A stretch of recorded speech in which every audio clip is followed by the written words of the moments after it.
Hi everybody! It's been a little bit. Oh good. Everything sounds good on my end, which is good to hear. So, hi, welcome back to Chaos Counseling's playthrough of the Great Ace Attorney. Let's see what we can do about beating this case. As per final cases of games, this is long as shit. So, we'll see what happens. And then after this, we'll just move on right into the next Great Ace Attorney game. Just because they're all on the same cartridge, so why not? So here we go. Here we go. You'll have to forgive my energy levels today. It's been a little bit of an emotional 2 weeks. Like, not like awfully, but I fear social media with for my friends anyway. We did a photo shoot last Wednesday, which is why I couldn't stream, of something that is near and dear to our hearts, but is also very visceral. Like, has a very not violent, well, verbally violent, sure, I guess, community. So I'm worried about my friend. I'm worried for all my friends. I'm worried about me. I'm worried for all of us. Man, fandoms are scary. Fandoms can be really intense. So, I'll try to have my energy high, but if for any reason I, like, crash, no, that's kind of why. Here we are again at the scene of the crime. Oh, hi. Ooh! Shit. How dare. I take out my headphones so I can hear the game properly. And then everything attacks me. Now to thrust these representation papers in Gregson's face and see what he makes of them. Hello again, Inspector. Do you have a minute, please? What is it now? You should go home and get some rest. Here you are, Gregsy. Here are the representation papers. Your ladyship! How? I don't believe it! How the devil did you get that stubborn little ragabash to sign that? I salute you. That is good work, that is. I can see you've been very busy here as well. How about some tea? It's a special blend designed to relieve fatigue.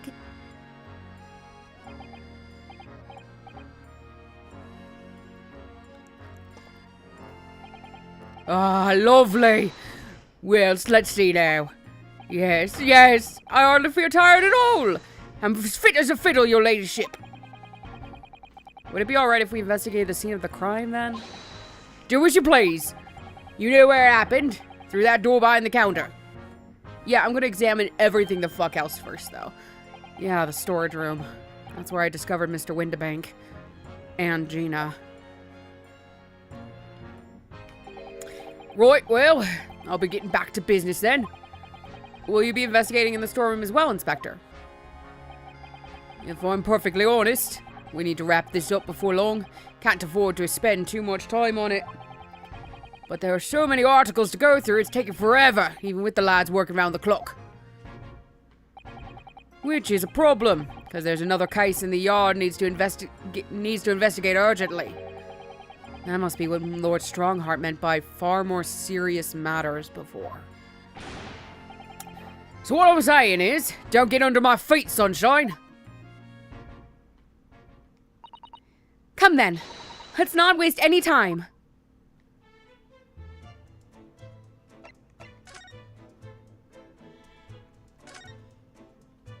Don't mind me, Mr. Bobby, sir. Oh, look here. Oh yes, a bullet hole. And I can see the bullet is still lodged in the wall. Presumably, Mr. Windibank wasn't practicing with his revolver in his spare time. Well, Mr. Shulman likes to practice in his drawing room whenever he can. He's very patriotic like that. Sorry? It's all there in the Adventures of Herlock Sholmes, you know. Isn't that right, Iris? Oh, did I write something like that? Partly in jest, perhaps. In jest? Well, he doesn't do it often. It is quite a dangerous pastime. He doesn't do it often? He shouldn't even do it once! Forget that for now, Runo. Let's examine this bullet. What's that around the bullet hole? Is it blood? A suspicious red stain on the calendar. Aha! I may well be able to help with that. What? There's nothing like the sight of blood to get the blood pumping, is there, Runo? I have a feeling I'm not as bloody-minded as you, Iris. I'm afraid that the sight of blood makes my blood run cold. There you have it, you see? When it comes to blood, we're all different types. Yeah, what? Scientific observation? I may be negative. Woohoo. I'm rare, I think is what I was told. I'm a rare... No, I'm an all receiver. Still decently rare, I think. So you need this? Oh no, what is that scary looking thing? Harley and I haven't actually come up with a name for it yet. But as soon as you see it in action, you'll understand what it does. Watch!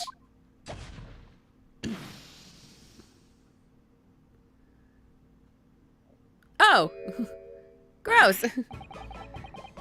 Oh, the color of the bloodstain has changed.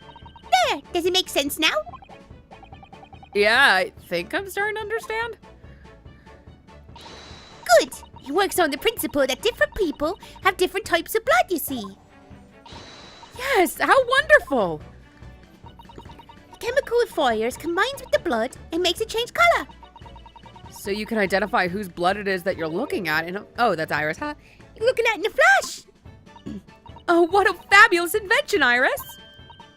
Isn't it? Isn't it? I bet Ginny would say it's bleeding great.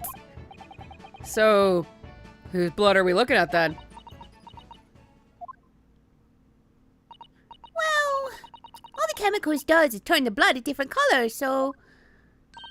Just find someone whose blood turns the same color and you'll know who it belongs to. In a flash. It's more like 2 flashes, really? Isn't it? 1 flash or 2. This could well turn out to be a very valuable clue. So we must make a note of it in the court record.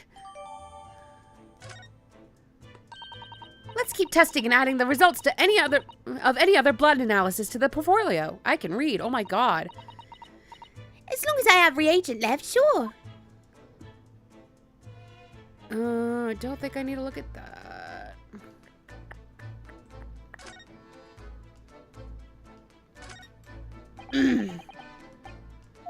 Okay, doesn't care about that.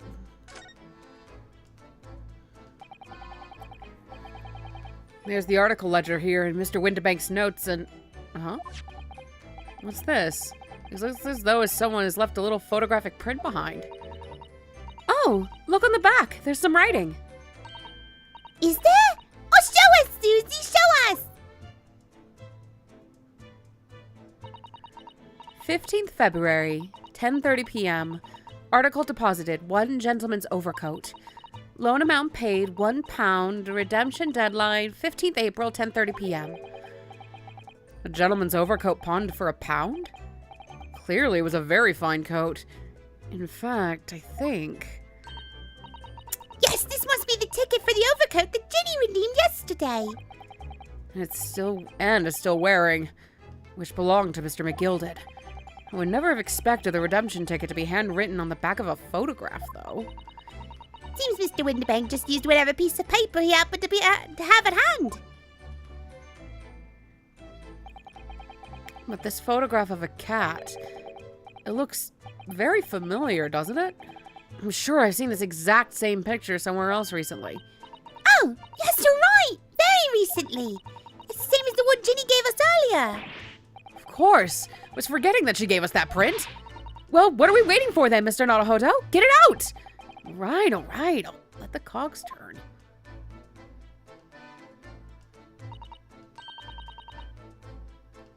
Yes, they are exactly the same. A little different. I got it. These 2 photographs hide an amazing secret. A secret? What does she mean? You must tell us, Iris, at once! Do you really want to know? Yes, we need you to tell us all you know about this pair of photographs. Oh, okay. I guess we'll talk. So, Iris, about these 2 photographic prints. The one we found here on Mr. Winterbank's counter and the one Gina gave us before. What is this amazing secret you mentioned that's hidden between these 2 identical prints? Actually, that's not quite right. Sorry? If you look carefully, the 2 prints aren't the same. Not exactly. They're not? Have another look at them now.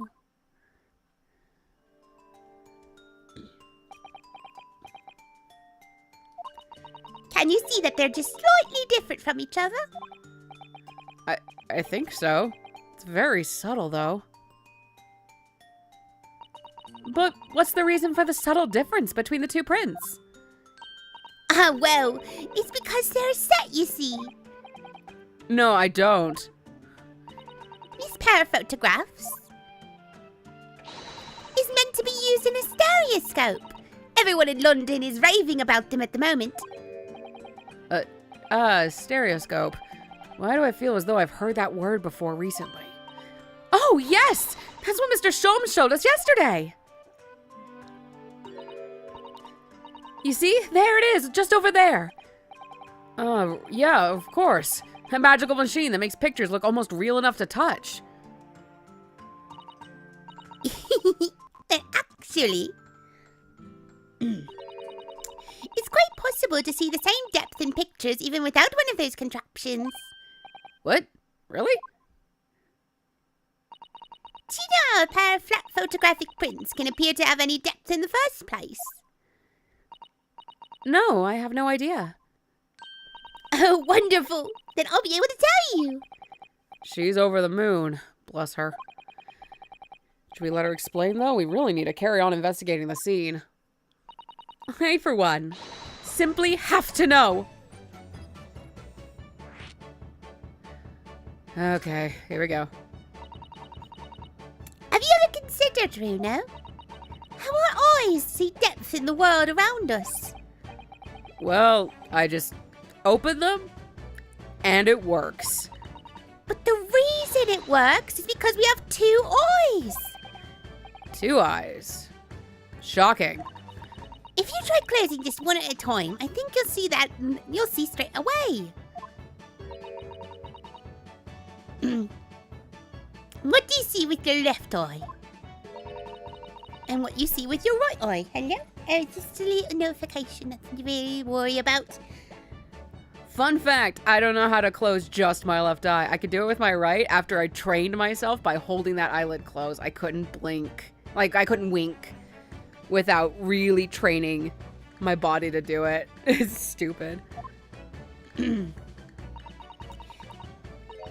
so slightly different. Get a different view with each eye. Yes, the position of objects seems to shift slightly. Exactly. And in your head, your brain uses that shift to estimate depth as it merges the 2 views into one. That's how we see depth in everything we see. My brain really is amazing, isn't it? It does so much without telling me. Ah, I think I see. So the pair of photographs consist of a left eye view and a right eye view. Is that right? Oh, well done, Susie. You're so quick. So if you could persuade your brain to merge the 2 pictures together in your head, you'd be able to see depth in these prints? Yes, Runo. You're beginning to understand. And a stereoscope's function is to act as your brain and allow you to do just that? Yes, but as long as you have 2 images, 2 eyes, and 1 brain, you can actually do it yourself without needing a stereoscope at all. You can. Really?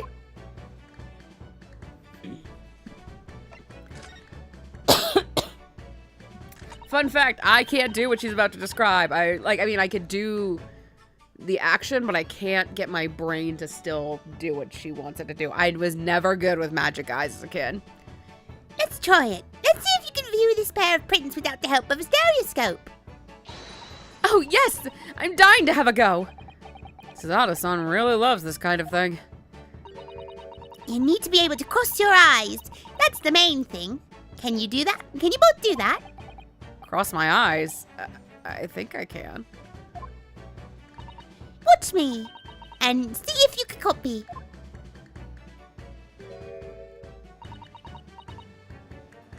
Make your eyes do this. All right, let me try. Are you ready, Mr. Naruhodo?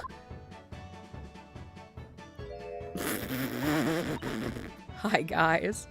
There, how's that? Wonderful. Now it's your turn, Runo.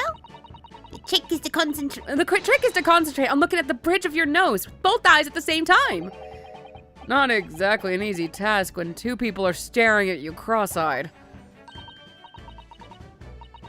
Alright, that's enough practice. Now let's try looking at looking at the prints. Start by staring at 1 print and slowly crossing your eyes.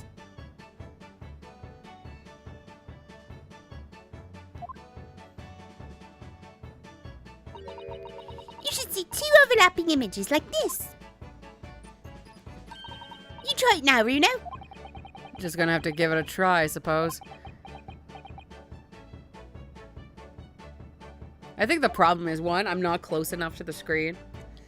2, I wear glasses. 3, my brain just doesn't like doing it. Did this print split into 2 images for you? Now the next step is to put the pair of prints side by side like this, and then try to cross your eyes again. The prints should slowly merge together until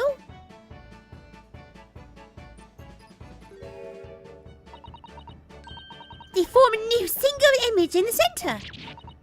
Oh, yeah! Oh, yes! Mr. Naruhodo, it works! I can see it in the middle now! It looks so real! Oh, I could look at it all day! I wouldn't advise that. Your eyes might start to hurt. Your turn, Runo. Pretend you're looking through the 2 pictures and slowly cross your eyes. Keep adjusting the position of your eyes until the 2 images overlap exactly in the middle. Like this, is it? And I can't do it. I wonder if you guys can. Let me know. There, you managed it. So now you know how stereoscopic images work.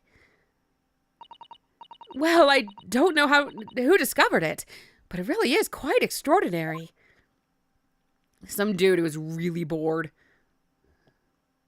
So what do you think of these stereoscopic prints then, Runo?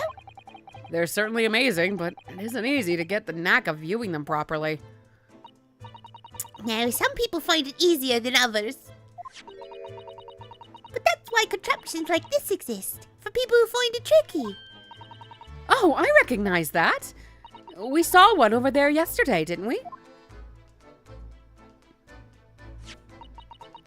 If I remember correctly, you press this little knob here. Then set the pair of photographs in this stand at the back and... Excuse me. It's still amazing, even though I know roughly how it works now. Well, London seems to agree with you. Stereoscopes are very popular at the moment. You can find one of these folding contraptions in lots of households in the capital currently. But if these little machines are so affordable, surely there's no need to go around staring cross-eyed at pictures like you hate them. But it's much more satisfying to be able to see the effect with your own eyes. Well, I think so in any case. Stereoscopic pictures. I never even heard of them until yesterday. We've certainly learned a lot about them, but I wonder if it's knowledge that I'll ever actually need. If it's in the case, dude, it's knowledge you'll actually fucking need. I do want to look at that second print, because it had blood.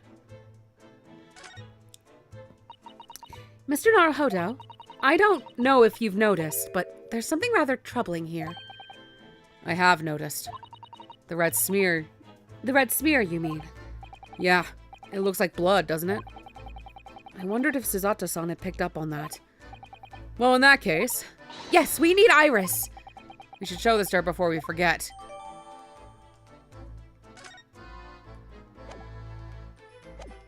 Madam, please go pew-pew.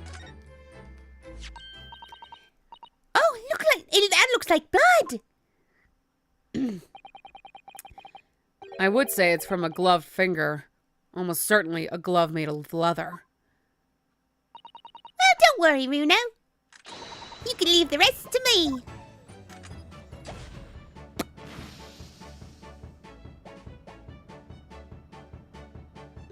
Well, it's different than the clock. Look at that. Yes, that's a color we haven't seen before, isn't it? We simply must add it to the portfolio of blood samples. It could be an important clue. Although, it would be nice to find out whose blood these different colors correspond to at some point. Well, this particular stain of blood... Oh, you have an idea, haven't you? Do you know whose blood this is? I don't know at the moment. I need to try again later. How could I? We don't have a known sample of the same color. Without that, it's impossible to know. Oh, how very vexing. I wonder. What? Well, it's true that the color doesn't help us. But what about considering how the mark came to be there in the first place? You might have an idea about that, mightn't you, Runo? Not if you keep staring at me like that, no. Let's try that again, shall we? Well, this particular stain of blood... Oh, okay. Oh, you're forcing me. Interesting. Not from the color it turned, but with a little deduction. That's right. I think it's clear.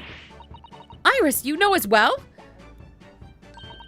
You first, Runo. Who do you think it belongs to? All right. I believe that this is the blood of...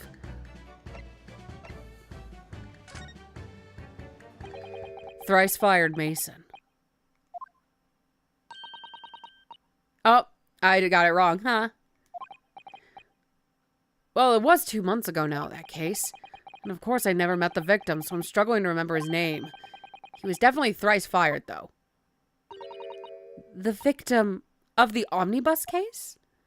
Oh, I guess I did get it right. Cool. Yes, his name was indeed Mr. Thrice Fired Mason. But that would mean that this blood stain was left on the ticket 2 months ago. Yeah, I think it was. Gina brought this ticket with her to Windibanks yesterday. I'm suggesting that the bloodstain was already on it at the time. So it's a smear of blood from the time that Mr. Mason was killed 2 months ago. Something else is coming back to me now. Mr. McGill did. He was also wearing leather gloves that night.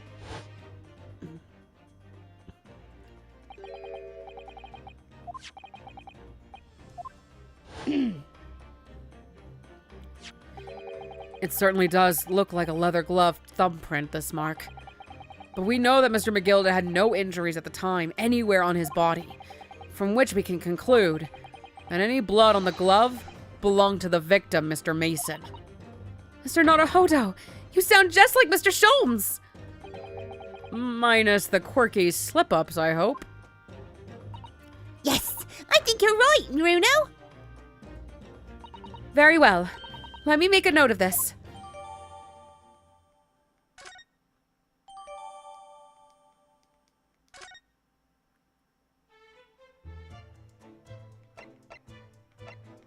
I think I have.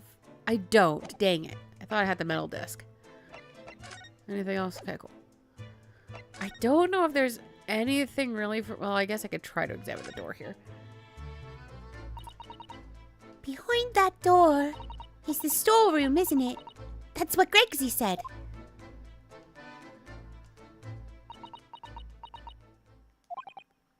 Yes. And that's where I saw that dreadful scene last night. Through the little window in the door.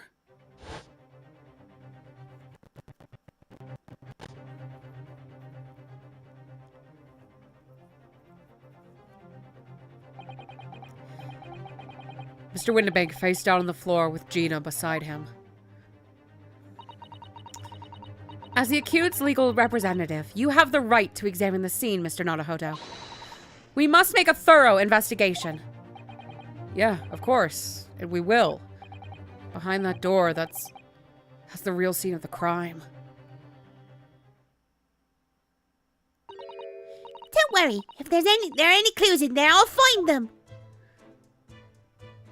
I think that's all I needed to look at out here.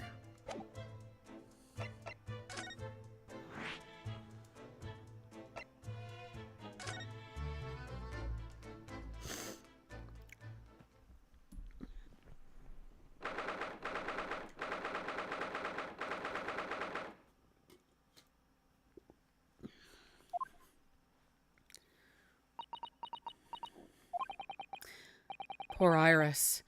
She's clammed up completely. Iris is bound to find this difficult. After all, Mr. Windibank's life was taken to this very room only last night.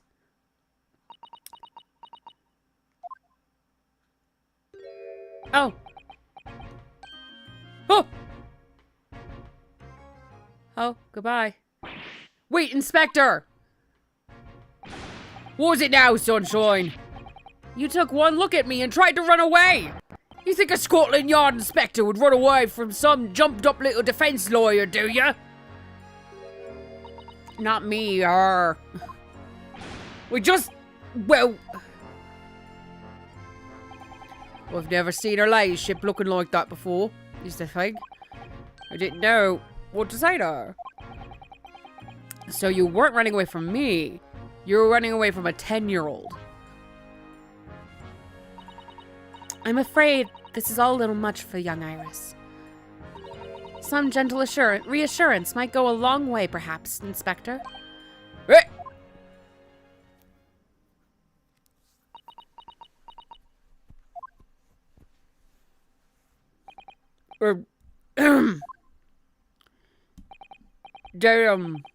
Don't trouble yourself unduly, your ladyship.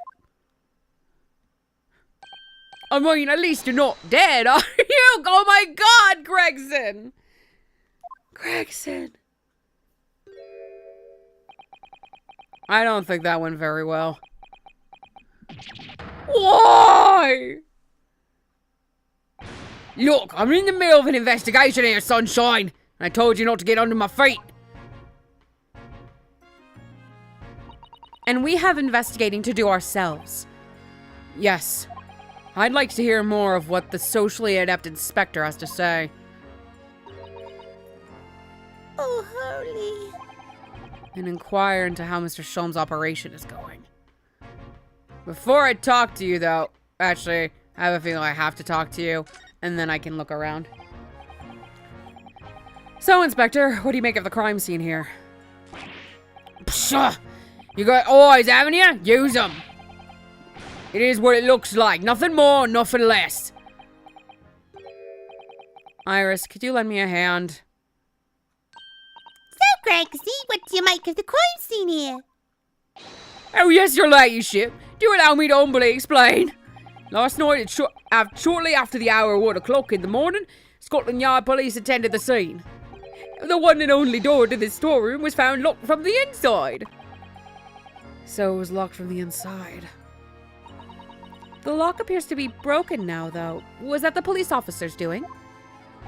Quite right, ma'am. Quite right. We took the liberty of smashing the door in, as humbly as possible. Oh. As you can see, the victim was discovered prostrate on the floor, thuswise. And next to the aforementioned body, we discovered the vile gut child. Are you talking about Ginny? She's my friend, you know, Inspector. Miss Lestrade, the hapless girl, was curled up on the floor, dead to the world. She's still alive, you know. Yeah, when I saw her, she appeared to be unconscious. I'm afraid to say, she had the gun that was used in her hand. No! Presumably, it's the gun that's still down there on the floor now. In her pocket, we found the key to the door as well. What? The key to the storeroom? And you say the storeroom had been locked from the inside, Inspector? Correct, all of which leaves her ladyship's friend in something of a sticky situation, I'm afraid.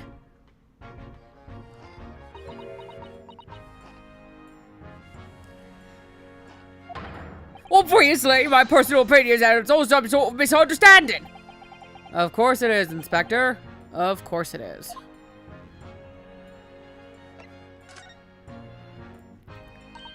Gregsy, do you know anything about Hurley? Is the operation finished? Is Hurley alright? Is he? Oh, well, the thing is, don't mince your words, Inspector. Please. You don't mean to say that Mr. Sholmes is... No. The operation is done and dusted. It's just not... Well... Out with it! Yes, ma'am! Yes, ma'am. I use something called a general anesthetic. It's the latest thing, renders the whole body insensitive. Oh, the whole body... Anesthetized? What? Anesthetized.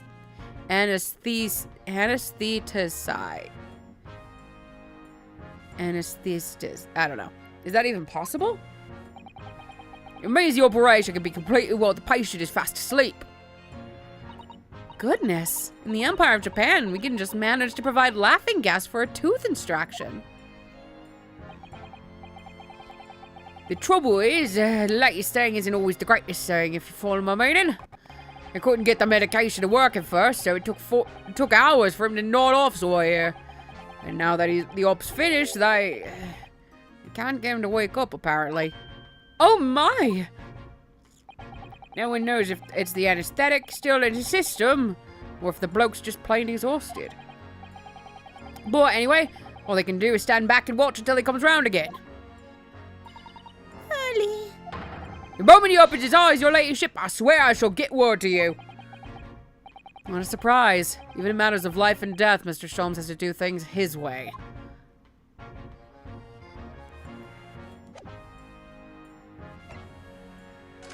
Alrighty. The police have marked the position of the body with a chalk line.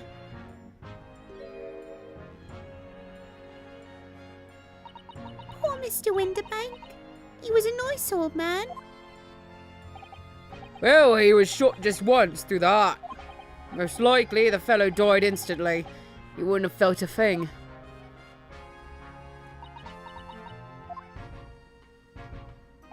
This must be his blood, then. Oh! I don't like to ask if at such a wretched time, Iris, but I wonder if perhaps... Don't worry, Susie. I'm ready for action. Thanks, Iris. Poor sweetheart. Alright, new color. So, now we know the color of the chemical turns when it reacts to Mr. Winterbank's blood. It doesn't match our analysis of the blood stain we found in the main shop. No, but let's add the sample to the others we've already collected anyway.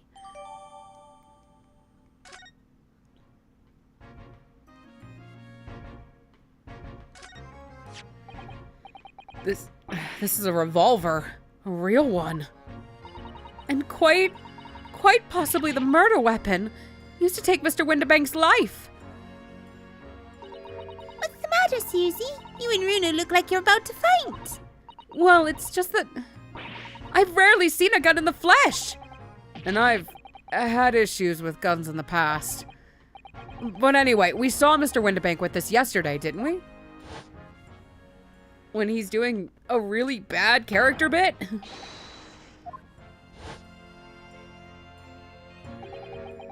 It must be the same gun. And last night, when I looked through the spy hole in the door to the storeroom here, that was the same gun I saw in Gina's hand.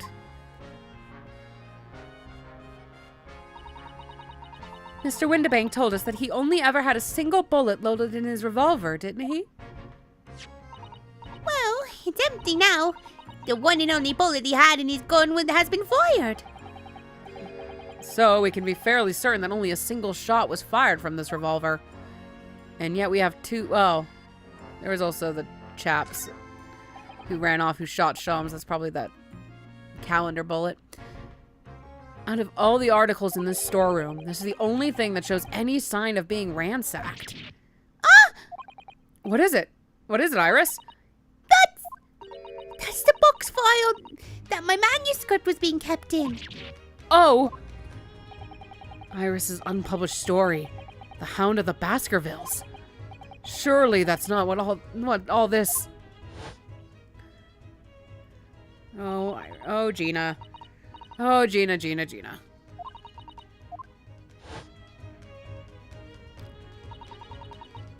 We must check inside the box at once. Yes!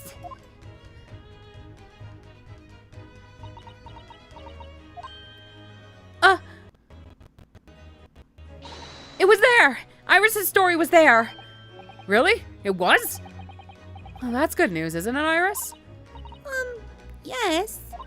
I mean, of course I believed earlier when he said he deposited it here, but still. It's a relief, wow. It's a relief to actually see it. Really? Because that's not a very well hidden frown.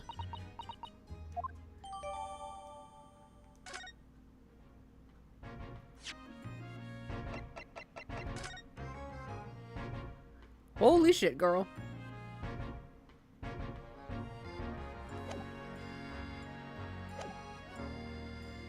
No, because I can examine, I better actually, like, fucking examine things.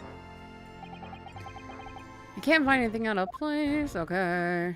Oh, The Hound of the Baskervilles. How did Susato-san know the exact title of this unpublished story? I suppose I'll just have to wait until she's ready to explain it to me. I'm so sorry. Was there anything else on, like, the back side? No? Okay.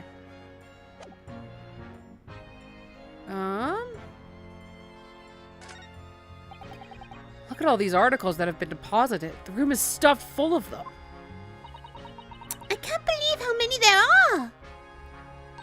A bicycle, a gramophone, musical instruments, even some enormous paintings. Look! Pieces of different people's lives quietly gathering dust in here together. There's something very peaceful about the atmosphere in here.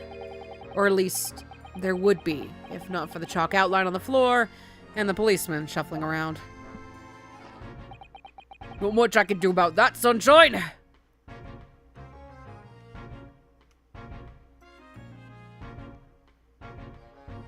Nothing of note.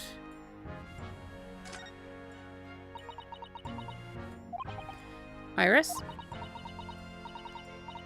Don't worry, I'm alright. But we must find the true culprit. Yes, absolutely. I don't think there's anything else I could examine here.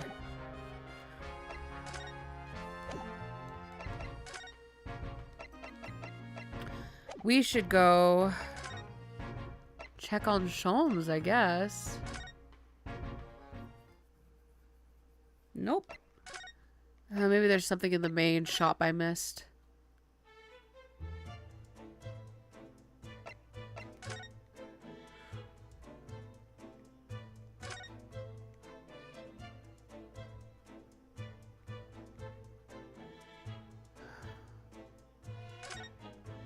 I really don't think just examining things willy-nilly is the right call.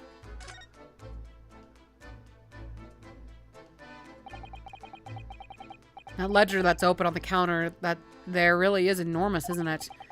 It must be an awful lot of work to keep track of all these hundreds of items in pawn. It's too much to think about. Better to sell it all and have a clear head if you ask me. But clearly Mr. Windibank was very careful when it came to the articles in his care. Okay.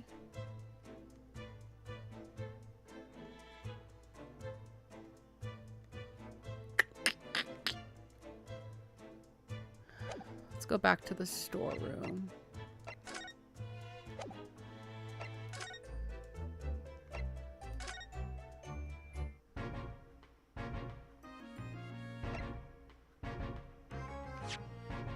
Actually, I haven't looked at this.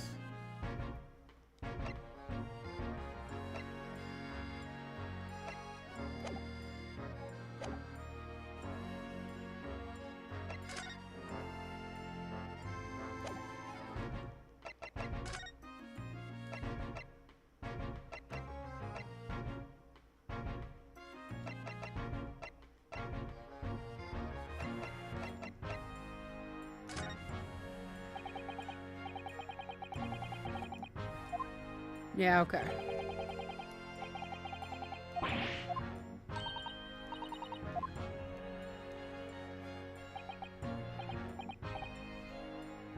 Oh, jeez.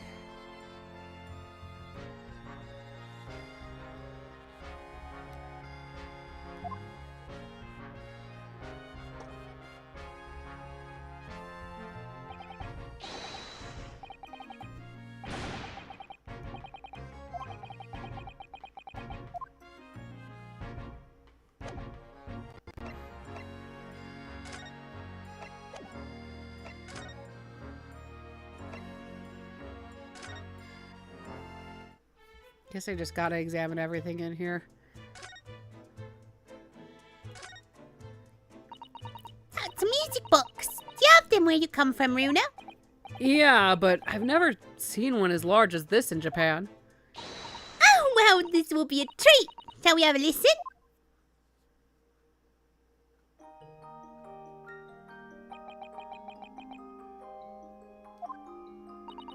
What do you think?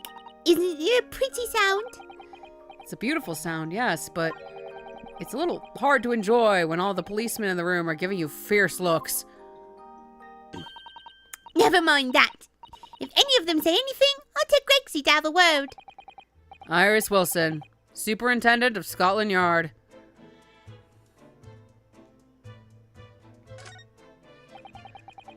Police are scouring every inch of this place by the look of it. Ah! Instruction from the yard to examine every article in the shop and every ledger and book of accounts. Every article? But that's a ridiculous amount of work, surely. We've been hard at it ever since the shop was declared a crime scene in the early hours. We're sifted through it all in shifts at least, but still. We'll be working hard through the night, that's for sure. And even then, we'll barely have scratched the surface. A crime and a pawnbroker's. It must be every policeman's worst nightmare. It's every copper's worst nightmare, you know? Crime and a pawnbroker's.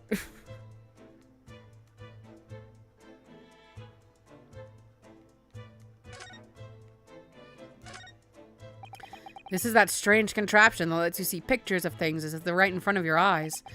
It makes you think. When Mr. Sholmes gleefully showed it to us yesterday, we were blissfully unaware that any of this was about to happen.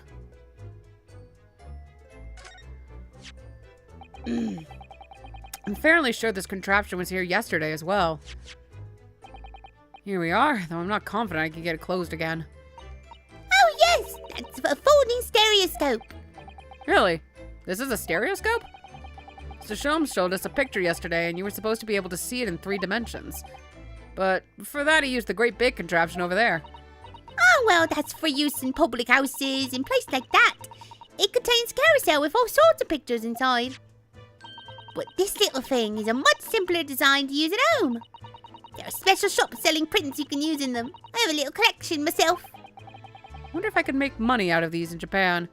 It would beat keeping my toilet sparkling clean anyway. Ah, the Naruhodo toilet cleaning. Classic. Green blood. Just seems wrong somehow. Oh, and there are all sorts of different colours. There are pretty pinks and purples too, you know. Like I said, everyone's blood is different. I wonder what color my blood would turn out. Actually, I don't want to know. This officer has been staring intently at the wall since before we came in here. Shh, keep it down! Sorry. Here's a major clue just here. Really? Then we must tell Gregsy at once! But as soon as I report it, that'll be it. I'll be stuck here even longer. Stuck here? What do you mean? I haven't been home in 2 days already, and I need another constable to relieve me and take over my shift. They really have a tough time, the British police. That doesn't stop us investigating though, does it? No, I suppose not. Fairly sure it was the calendar he was peering at, which I already looked at, but it's fine.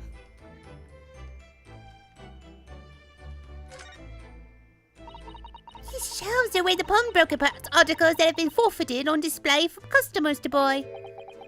Yeah, it's a really strange miscellany, isn't it? I mean, who would buy this horse statue, for example? Oops, I didn't mean to push that button. Oh, and sometimes you can find some real treasures among all the junk, you know. Are you alright, Bruno? Oh, it's just, well, looks like a collection of useless junk as a whole, but when you pick out individual things, can't help wishing you owned them. Even that horse statue. That's exactly how the pawnbroker works! They're very clever.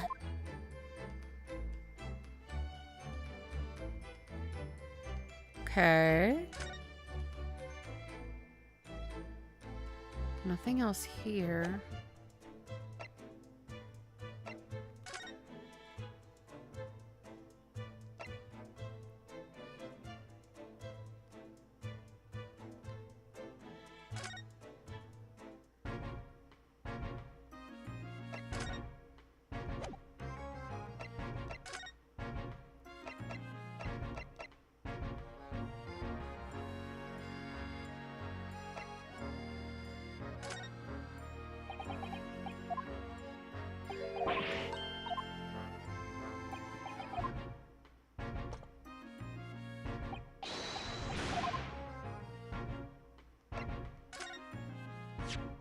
Oh, is that what I think it is? Your ladyship's latest? Yes, my latest story. It's called The Hound of the Baskervilles. A most fascinating title, your ladyship. Fascinating. And I don't suppose, would there be any mention of my humble self in the tale this time? question. Can't really remember. I see. Well, why would you, your ladyship? I'll just await its publication with eager anticipation. You needn't worry, Inspector. I'm sure if you do appear, you won't be doing anything particularly remarkable. You're looking to be arrested, sunshine. I didn't mean it like that. Even if I did, you wouldn't have bitten her ladyship's head off, would you?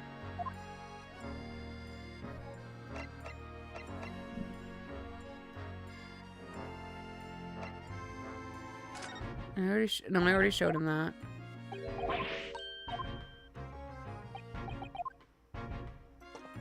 I guess we could go talk to Gina. Maybe showing her the report.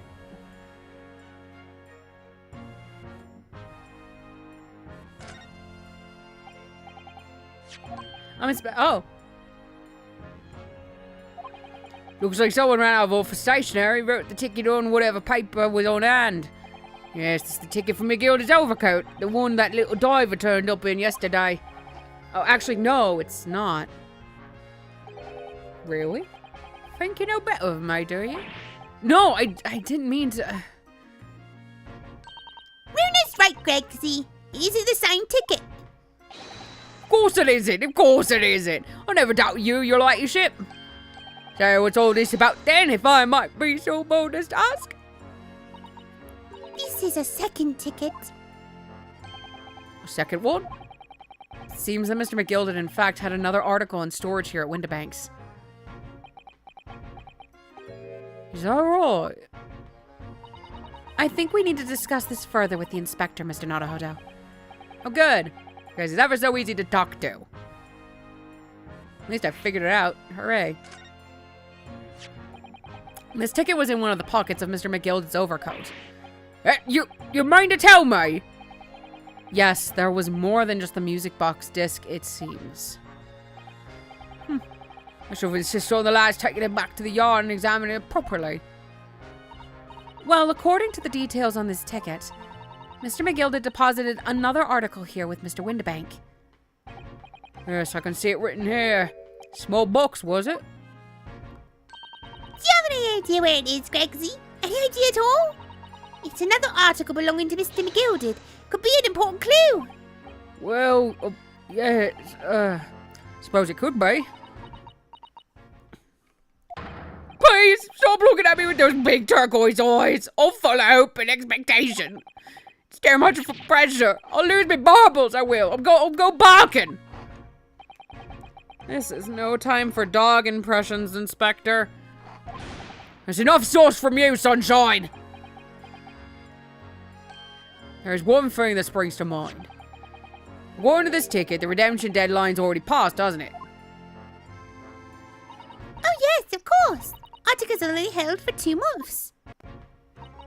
So the small box will no longer be in here, then? That's right. It's been forfeited. Which means it could be on the shelves in the front of the shop, where the forfeited items are offered for sale. Yeah, the shelves is in the front. We must search them at once. You're wasting your time. Oh. Dozens of little boxes out there. Hundreds even. We can't possibly know which one might have been McGilda's. That information's not written in the ledger. Well, I think we should at least have a look, just in case. Of course, your ladyship, of course. It's very sensible of you, I'm sure. This is getting old.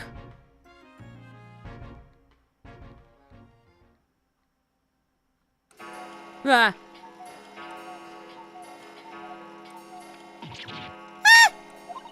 I nearly jumped out of my skin there. How could Mr. Windibank set such a wicked trap? I doubt he set it out to scare anyone. Is that really the time? I think perhaps we should pay Gina another visit soon. Oh. Her trial is tomorrow. We must establish whether or not you will be defending her. I think we should ask her one more time. She may have changed her mind. Don't you remember, Runo? You told her she could rip up the representation papers if she didn't want you to be a lawyer.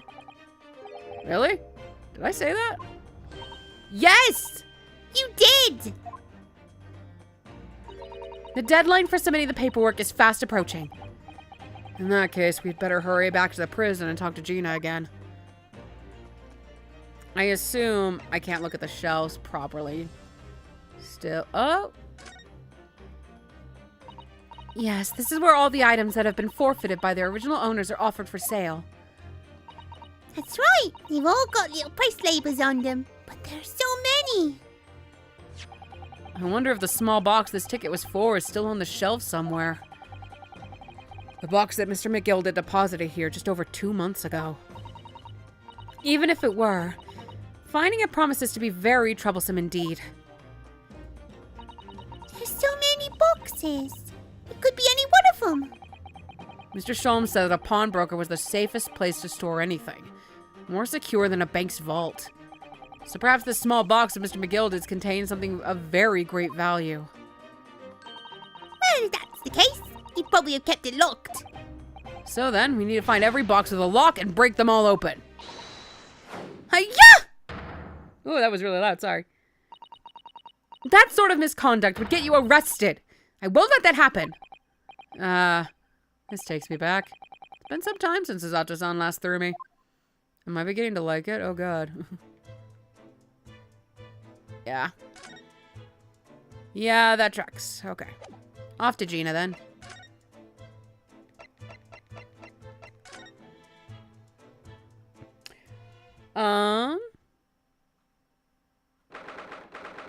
I think, though, I'm gonna have to be right back. I need to hit up the restroom, so give me just a bit.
I'm back. Hello. Let's continue. Gina, good. You're back.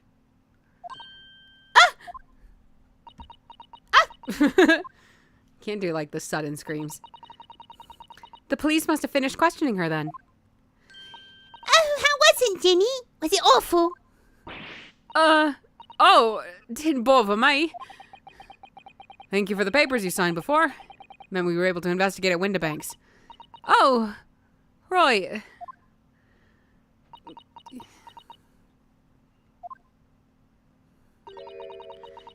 Don't you want to know what we got on? How we got on? We've been ever so busy. What's the point in asking? Don't change what everyone's saying. I did it. That's not... Gina, we came to ask for your final decision. What decision? About tomorrow's trial. Will you let me defend you or not? I must submit the paperwork now if you'd like Mr. Naruhodo to represent you. Right. I see. She's really lost her fight all of a sudden. But I know what that feels like. The worry is just so hard to bear.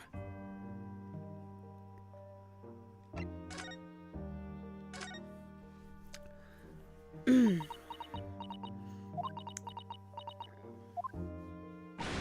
all right then. Blimey, give it a rest with the eyes, Iris.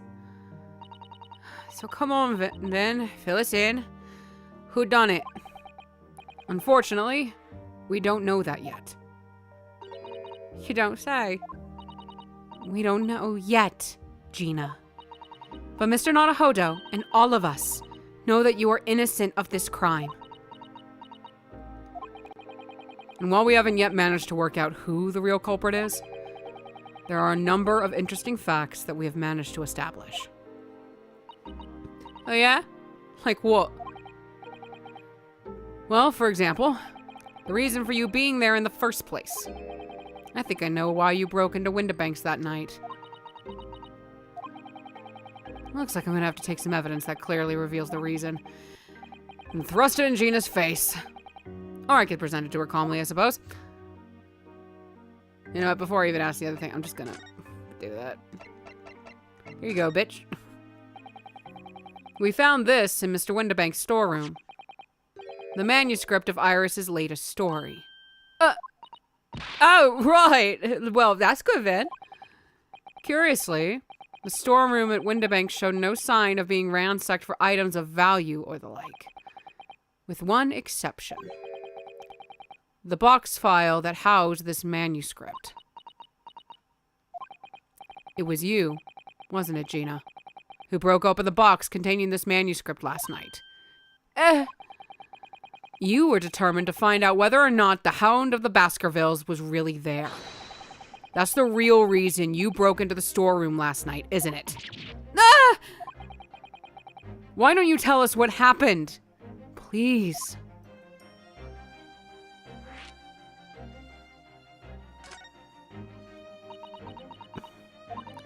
Right, yeah. This Baskerville story. It's the latest Sholmes adventure, right? But if it ain't been printed yet, so I figured it's got to be worth a few pieces of silver, right? Oh yes, at least £5,000. What? Even Iris is like, no, it's not. Shut up. So you intended to sell Iris's manuscript, did you? Oh, Ginny, how could you? Wait, no, hang on. Of course I weren't going to sell it. All I wanted to do was find out if the manuscript or whatever you call it really was there or not. That's the only reason I was in the place. I'm going to open this brownie really quick. Open. Open. I know the little Debbie brownies, like, everyone's like, they're whatever. I fucking love these things. I understand the hate the little ones with the candies in them get. The frosting on that's not very good.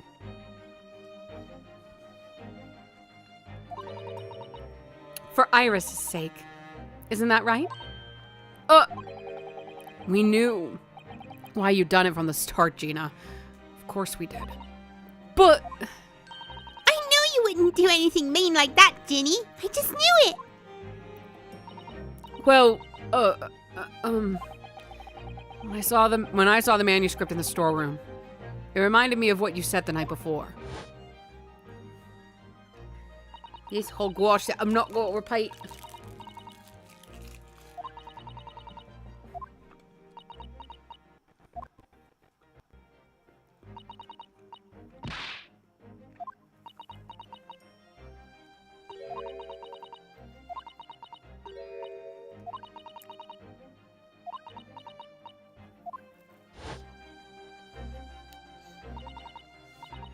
Oh, Ginny, that was so sweet of you.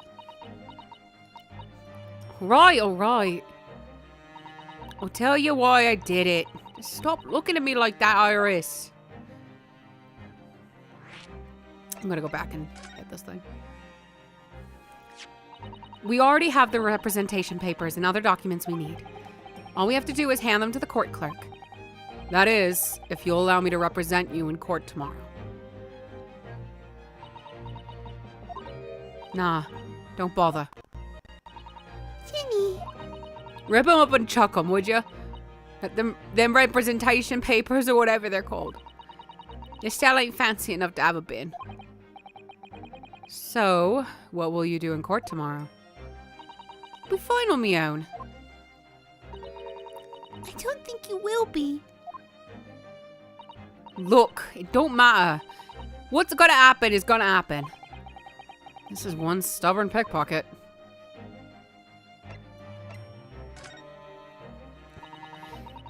If it weren't because of Iris, it weren't because of Iris. That's not why I did it. You tsundere bitch. You just wanted to know the truth, that's all. You wanted to know if Mr. Sholmes was being honest. If he'd really deposited the manuscript at Winterbanks. It's like I told you the night before. I never had a father. But Iris's lot ain't like mine. She got her dad. Only she can't see him. And I reckon that gotta be harder. That's why she writes her stories. About her dad, really. That's what it sounded like to me, anyway. Last night when I was listening to what you were saying. Stories. Stories about Daddy? You mean they're not the adventures of a great detective, so much as the adventures of a great detective and his trusty partner? Well, that's how I see it, yeah.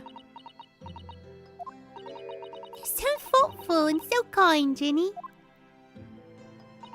Yes, and we never thought any differently, did we? Look, give it a rest, will ya? I hate all this chummy nonsense. Yeah, I hate it. You don't trust no one, right? That's how I work. Because if you don't trust no one can let you down. So leave me alone. Go on, Scarper.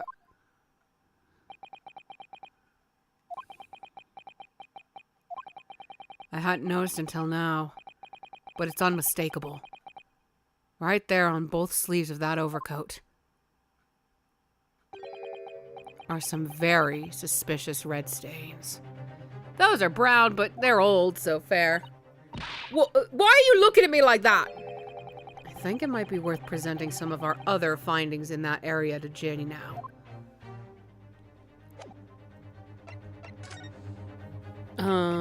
Like this? Those stains on the sleeve of your new coat, Gina. They're blood, aren't they? Not that I know whose blood yet. What? Blood, Mr. Naruhodo? You don't appear to have any obvious wounds yourself, though. So, could it be the blood that splattered from Mr. Winterbank when he was shot last night? Let's not be around the bush here. This trusty friend of mine will get results much faster than anything else. Bang! She's dead. Take it easy, Iris. Don't move, Ginny. I'm going to shoot.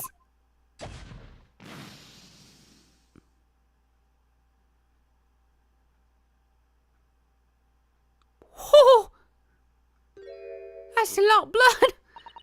Oh, it was purple again? I think that's the guy. Yeah, that's Mason. Oh, Oh my! What the? Forget the sleeves. The whole coat is covered in blood. Of course. The black color of the fabric was masking the stains. That's why we haven't seen them until now. The blood has reacted with the chemical to turn a purple color, which matches one of the samples we've already collected perfectly. yes. Now let's see. Who had the purple blood? Aha! Yes, it was the brickmaker, Mr. Mason, the victim of the murder case 2 months ago. I knew it. What are you all on about? The victim? What do you mean?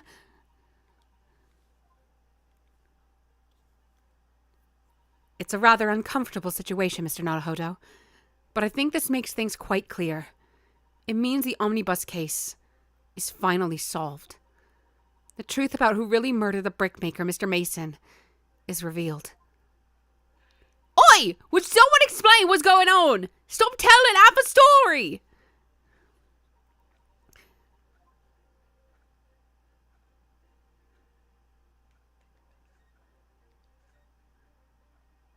We can see now that the victim's blood is all over Mr. McGilted's overcoat.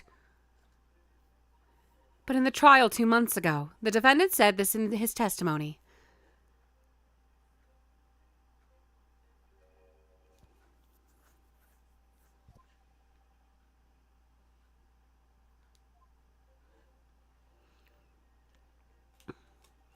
But if you look at this overcoat now, it's clear. These stains couldn't have arisen from Mr. McGilted trying to pull the victim to his feet. No, if that was what had really happened, the blood wouldn't have splashed all over the front of the coat. Oh, that was Susato. The only explanation for this pattern of blood is that it splattered over Mr. McGilted's coat when he stabbed the victim in the stomach. I've tried to run from the truth for long enough. But there's no escaping it now. The true culprit in that case, Mr. Mason's killer, was Magnus McGilded.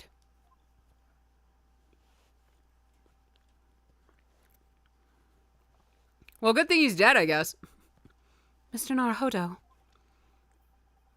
That horrible case solved at last. And I helped the man walk free from that trial. He used all that twisted testimony and all that sham evidence to prove his innocence. How could I have let that happen? You know, did you believe him, though? Did you believe Mr. McGilded was innocent? I believed. Or rather, I think I was trying to believe. I wanted to. Because believing in those you represent in court is a defense lawyer's greatest weapon. A weapon?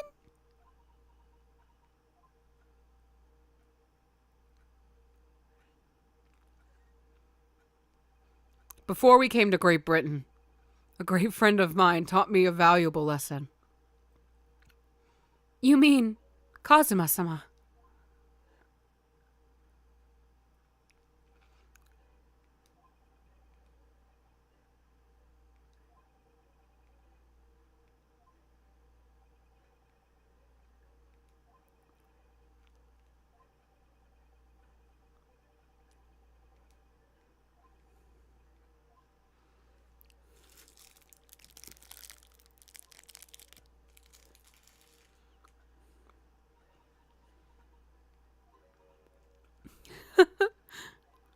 What's funny, Gina? Oh, sounds like it's in this empire of Japan you come from. Everyone must be soft. Whoa. Well, come on. Look at the mess it's got you into. Believing in all that bog trotter. Yes, I inadvertently helped a murderer walk free. Well, at least you learnt your lesson now, eh? Believing in people's never worth it. Someone always stabs you in the back in the end. As soon as you let your guard down, you've had it. Take a leaf out of my book. Believe no one. Get hurt by no one. Gina, may I ask you something? What? I'd just like to make absolutely sure. What would you like us to do with these representation papers for tomorrow's trial? How many times do I have to say it? Rip 'em up and chuck 'em away. Are you really sure that's what you want? Bet that's what he wants, I know now. I'm I'm a believer lawyer over there. Don't forget it was me in that trial 2 months ago. I led everyone up the garden path, didn't I? And you're telling me you can believe in me after that? Not likely. Well, Mr. Naruhodo, a lawyer's primary weapon is an unwavering belief in his clients. Ultimately, it comes down to whether or not I feel I can trust Gina after everything that's happened.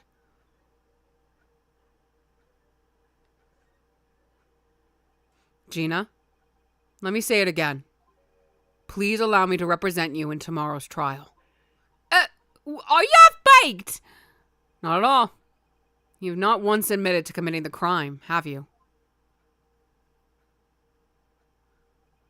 What's more, I believe that you're telling me the truth. Seriously, Mr. Naruhodo?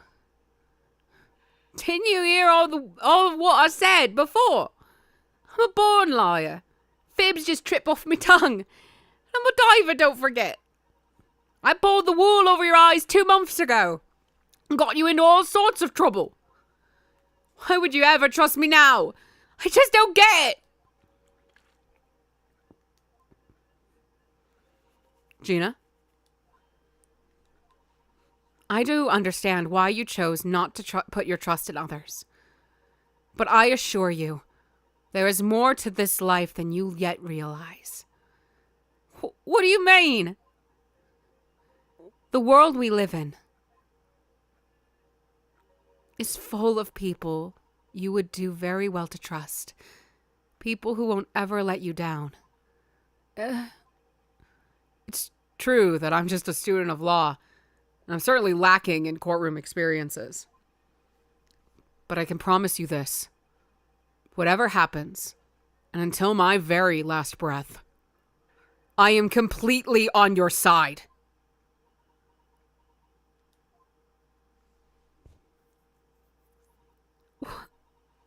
Why do you expect me to say that?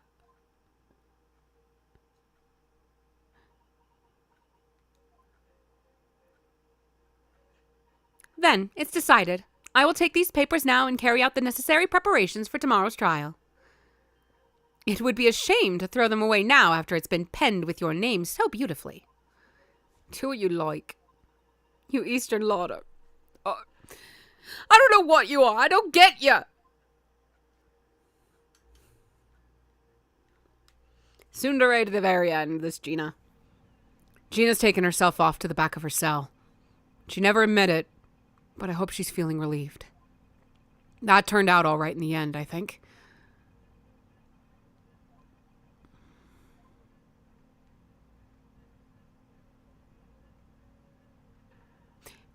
Whoever's hiding there, show yourself at once. Eavesdropping is the height of cowardice. Mrs. Otto? Somebody is there in the shadows. I can sense it. Somebody who wasn't there before. What?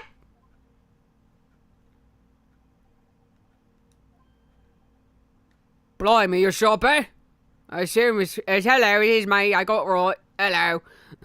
Suppose you were using one of those mystic Japanese arts. Oh my god, stop! Like the arts of stealth I've heard so much about. If anyone was being stealthy, it was you, Inspector. Grixie! Oh dear me, I'm most terribly sorry, your ladyship. I didn't mean to startle you. How long have you been listening in on our conversation? Good grief! Listening in? No. Just got word there were some visitors who were refusing to leave in their nose after hours. I assure you, your ladyship only just arrived this very minute, not a moment earlier. That is all it is. Nothing untoward, nothing at all. After hours? Is it that late already? So then, I'll humbly excuse myself now, your ladyship. Ta-ta, toodaloo, cheerio! All the best, bye and bye-bye. Bye and bye and bye. Oh, God. Is that what they've been meaning? Oh. That's a lot of farewells, and not one of them appropriate for her ladyship. Oh, I want to have a chat. It's time for you to die, Gregsy. Oh, I'm terribly sorry, but time is pressing at the minute. Oh, I see. That's a shame. If I don't get this emergency at the Supreme Court dealt with sharpish, Lord Strongheart will... Emergency? Lord Strongheart? Nothing, forget I said anything. Anyway, I'm off. All right, Gregsy, if you have to. But let's chat soon. Delighted, charmed, can't wait, if you please, my pleasure.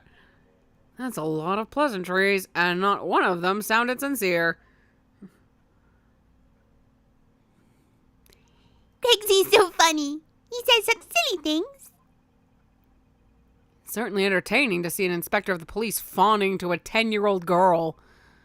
But anyway, I wonder what this emergency is at the Supreme Court. I must attend the court clerk's office now before it closes. Yes, of course. Thank you, Mrs. Otto.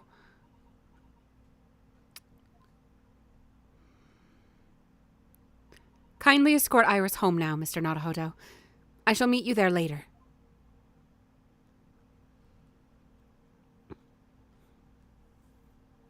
And so our investigation came to an end. Susato-san went to file the necessary papers for my defense of Gina the following day. And then it hit me. I could no longer suppress the wretched feeling that had been gnawing away at my insides. Tomorrow, Susato-san would be leaving Britain and making her way back to Japan.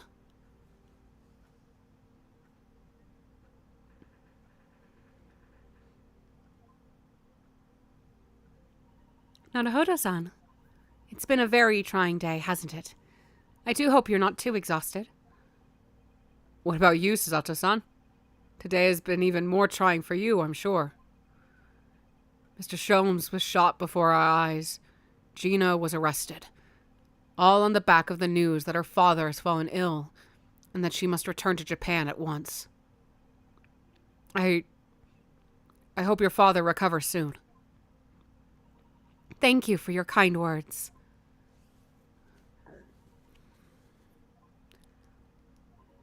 I wonder why it is that so many thoughts rage in my head like a storm, and yet I seem unable to find the words to express any of them. I know exactly what you mean. Anyway, I have one final task to complete as your judicial assistant. Once that is done, I shall make preparations for my departure tomorrow. One final task?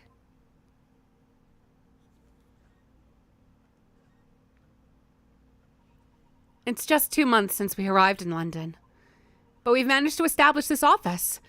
It was finally feeling as though we were settling in. I would be lying if I said I felt no regret. I'm so sorry, Susato-san. It's just so sudden. I really don't know what to think.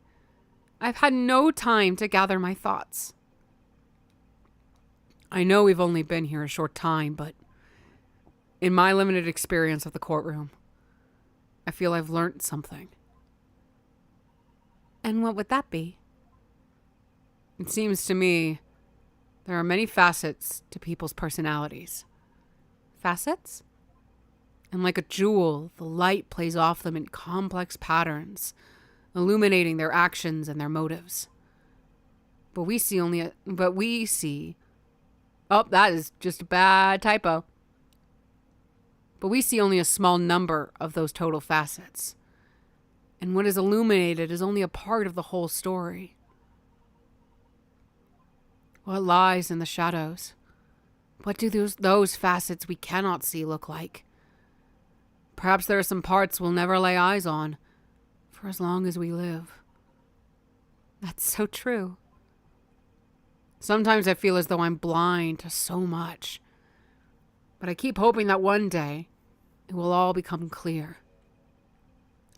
That all the facets will be illuminated and I'll finally understand how everything fits together. Naruhodo-san. I suppose what matters is that we keep our eyes open and keep moving forward, even if the way sometimes seems dark. It's amazing to think it's only been just 2 months. You've grown so much. It's such a fun sprite. Like, they didn't have to make that one, but they did. Sorry? I've what? Oh no, it was nothing. Unimportant. Girl, tell him! He needs to hear that kind of shit. This boy's a sad boy. Do you know what time you will leave London in the morning? Yes. I picked up my ticket earlier. I shall be leaving here at 4 a.m. Jesus, you're leaving in like 4 hours. Girl, get some sleep. Well, I guess you'll sleep on the train and the boat. I see. Well, I'll escort you to the station. Absolutely not. Sorry?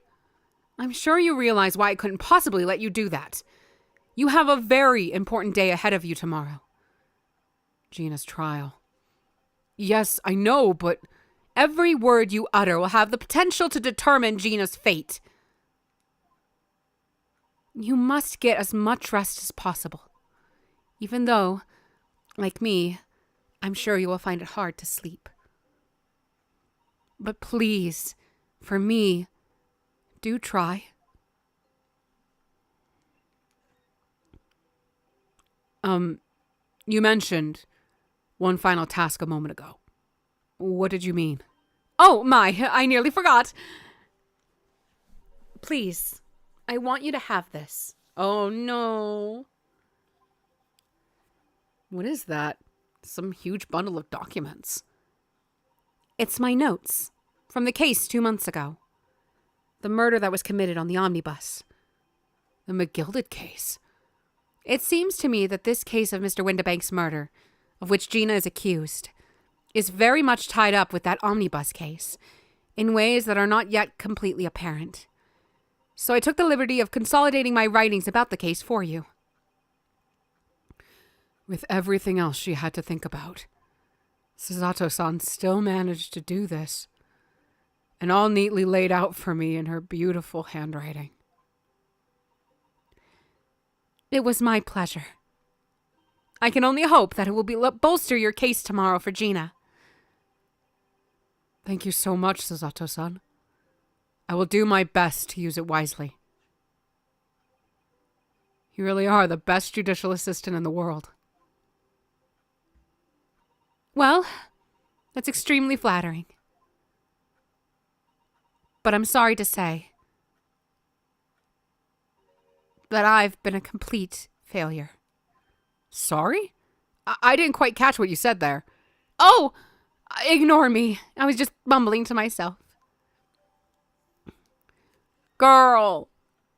Also, Ryunosuke, you need to get your hearing checked. Well, it's getting rather late. I'm going to look at this really fast.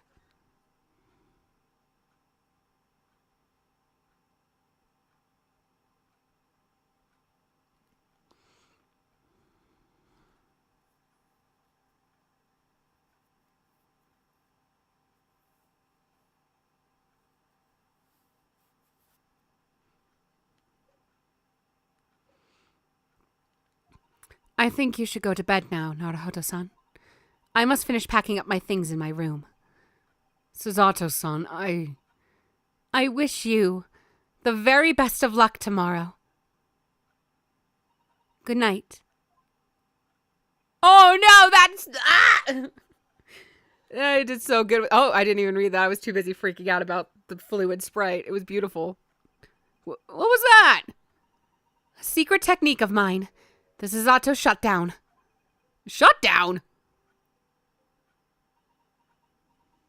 I'm actually going to go back and see if I can read what those were. Wait, there's something I need to say. Okay. Please, I implore you. If we have to voice our goodbyes, I won't be able to hold back my tears.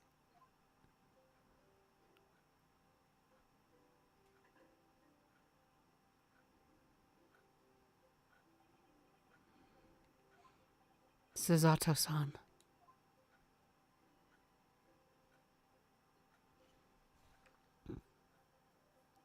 Truly had been a trying day.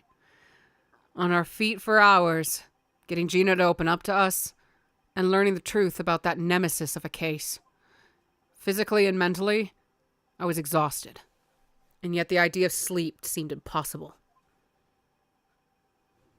But I forced myself to close my eyes, and as a cacophony of scenes of our lives here in London played through my mind, eventually, my fatigue triumphed, and I fell into a deep sleep.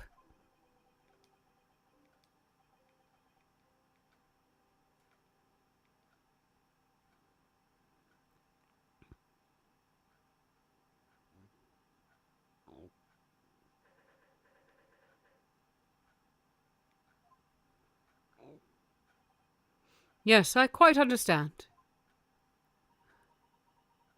This is a great weight off my mind. I assume since this is at the hospital, this is Sholmes. Rest assured, I shall put everything in place, exactly as we have discussed. Thank you so much. It has been an honor and a pleasure to be acquainted with you, Mr. Sholmes. On the contrary, the pleasure has been mine. I bid you farewell, and Godspeed. My dear madam.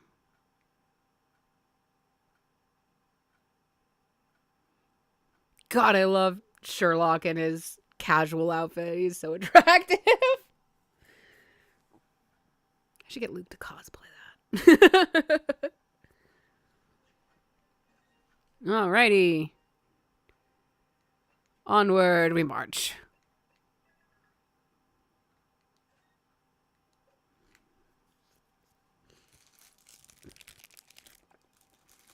When I awoke the following morning, Susato-san was already gone.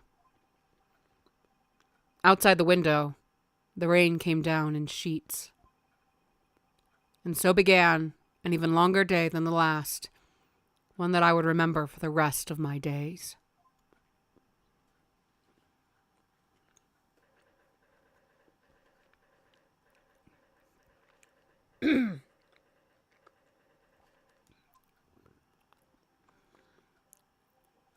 Good morning, Gina. Okay. I'm determined to prove your innocence today. I'm sure we can do it.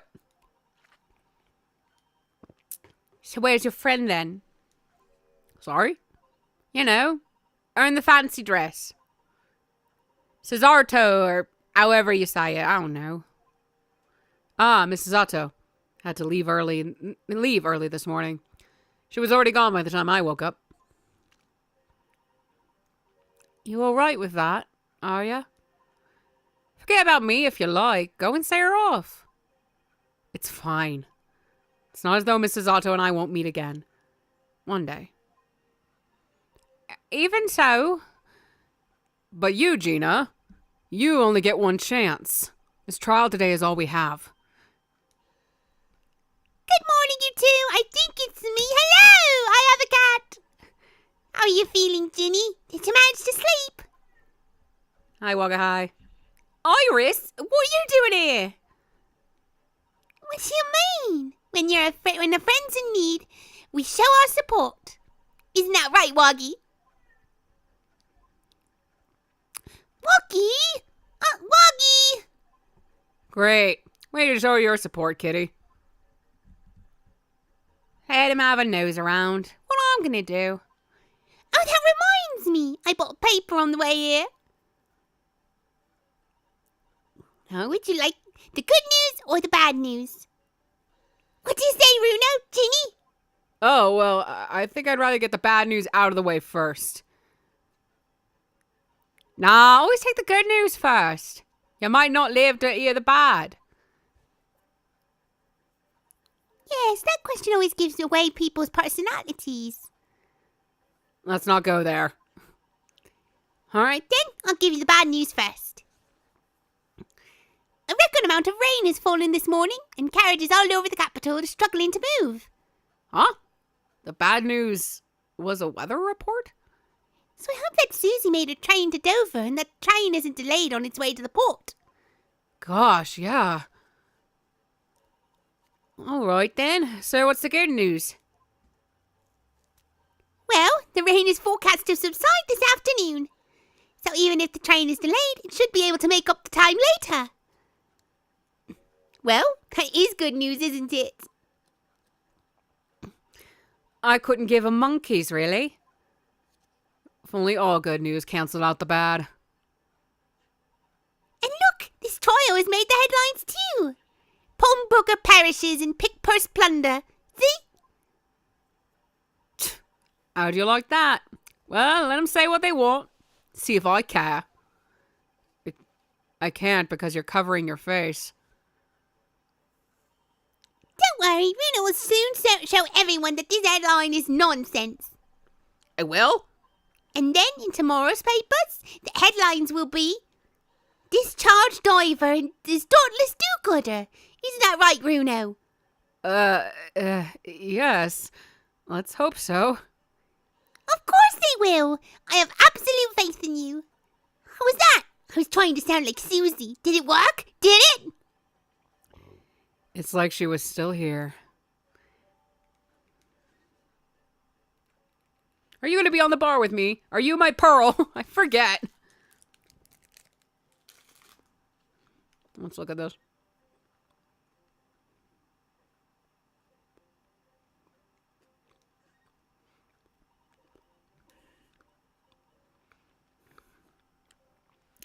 Pawnbroker perishes in pick-purse plunder. How awful. For Ginny, I mean. But tomorrow's headline will be Discharged Diver as Dauntless Do-Gooder, right? Yes, something like that. If possible, I'd like to go even bigger. Bigger? How? Proud pickpocket protects planet post-trial. Perhaps. Ginny? Not Ginny. Wow. Iris? No. Protects planet. Oh, I can't wait for tomorrow now. It's going to be so great.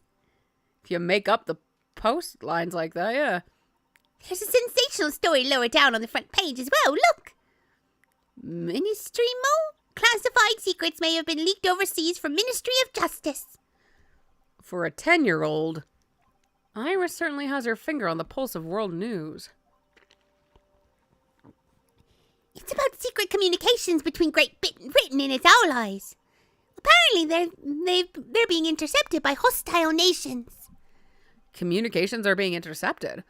But how would somebody be doing that? That's the question, isn't it? I've come up with 3 different possible methods so far. Are you looking for a new career, Uno? No, of course not. I wonder. Perhaps this is what Lord Strongheart was talking about yesterday. Yes, it could be. And it could explain why he has Gregsy running from pillar to post at the moment.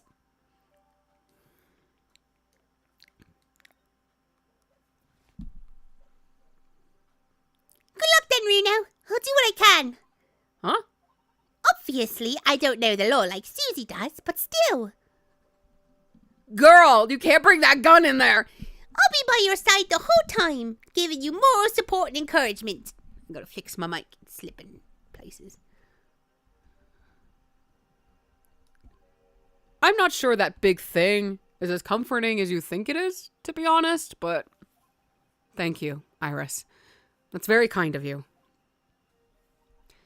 Oh yeah, Iris. Yes, Ginny? Well, I was wondering is all about Sholmes. Did they fix him up all right? Yes, the operation was a great success. But Early still hasn't come round yet. The liar! He's totally came round. I've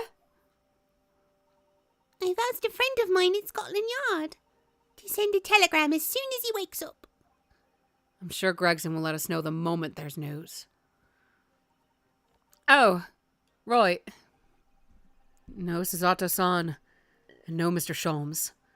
It's all down to me today, to prove that Gina is innocent of this crime. Miss Gina Lestrade, counsel for the defense. The trial is about to begin. Please make your way into the courtroom. It's time then. Yes, let's go, Gina. Iris. Lead the way, Runo.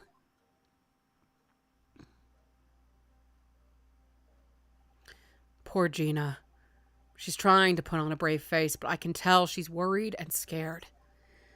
I have to believe in her from start to finish. That's the weapon that will secure our victory here. If I learned anything from my great friend, it's that.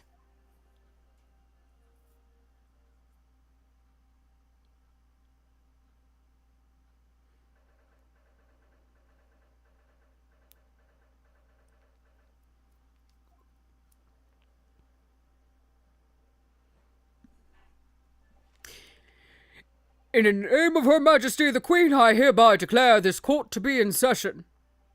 This trial shall determine the guilt or innocence of Miss Gina Lestrade. I now call upon the counsels for the prosecution and defense to declare their willingness to proceed. The prosecution is ready. The defense is ready. Lord Van Zieks, my lord. Remind me, how many years ago was it that you withdrew from the public prosecution service? It was some 5 years ago, my lord. Yes, and then 2 months ago you resurfaced somewhat unexpectedly, and here you are again today. Are there some circumstances for which the court should be aware that has led to this erratic behavior? In what one might describe as your former life 5 years past, you dealt exclusively in matters concerned with the highest echelons of society and government.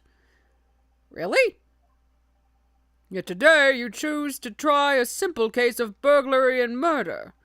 I confess I find it more than a little befuddling, counsel. There are 2 types of person I cannot abide. Firstly, those wealthy scoundrels who hide behind a mask of philanthropy to cheat the public at large. You means Mr. McGilded, who you defended against the Reaper 2 months ago. Yes, I just about managed to work that out, thank you. Magnus McGilded. If I'd known what a monster he was, I never would have defended him. And secondly, even more loathsome, those wily scoundrels who masquerade as allies only to effect total betrayal in the final hour. In other words, the confidence tricksters from those tiny islands in the Far East. The Nipponese. Oh god, the racism. What? Did he really just say that? He means you now, Runo. I actually managed to work that out too. Thank you, Iris.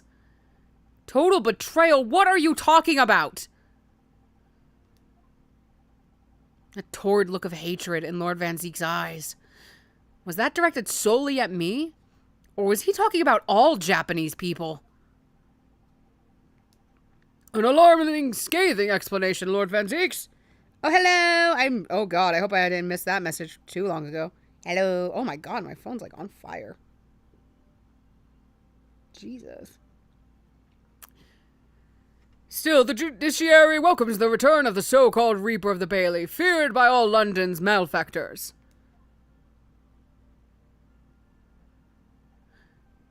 Your lordship is too kind.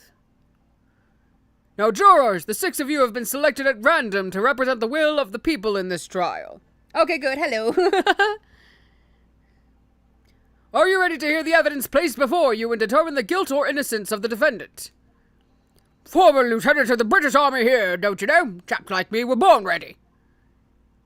Clean crockery, clean cutlery, and a clean conscience. His lordship's motto is very appropriate here, I think. Everything will be stereoscopic in the future. Absolutely everything. And I'm ready for it. I don't understand it. I can't have left it in there.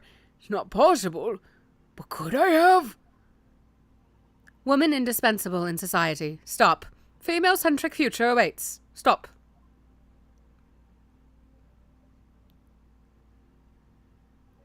Good day. I am witnessing London for sightseeing. I would like to take bus to Crystal Tower, please. Is something wrong, Luna? Not exactly. It's just... I'm fairly sure I recognize these jurors. Almost all of them, in fact. Really? Funny coincidences like that do happen from time to time, don't they? But it is quite strange. The jurors are chosen at random from London's 6 million inhabitants, you know. So I've been led to believe. Something tells me I'm being duped.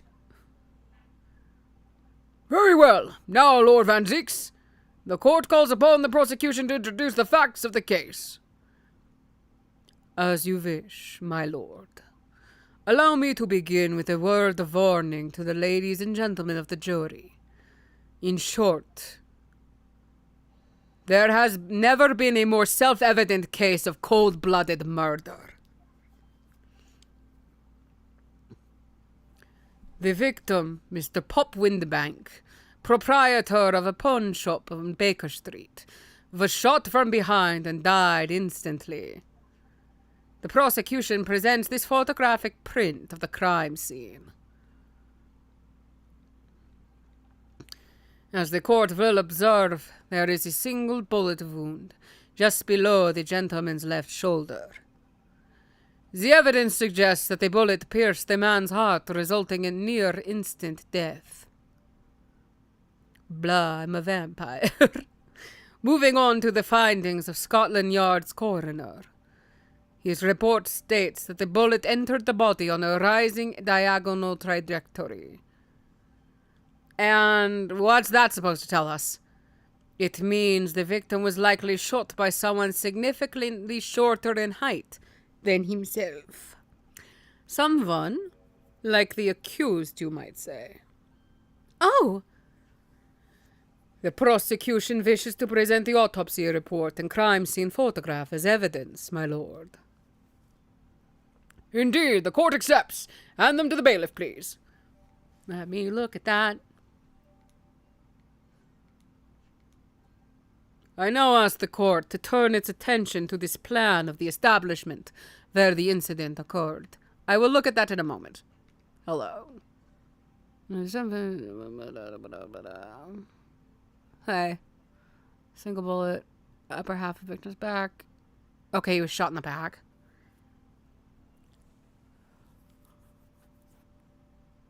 Gently rising. Okay.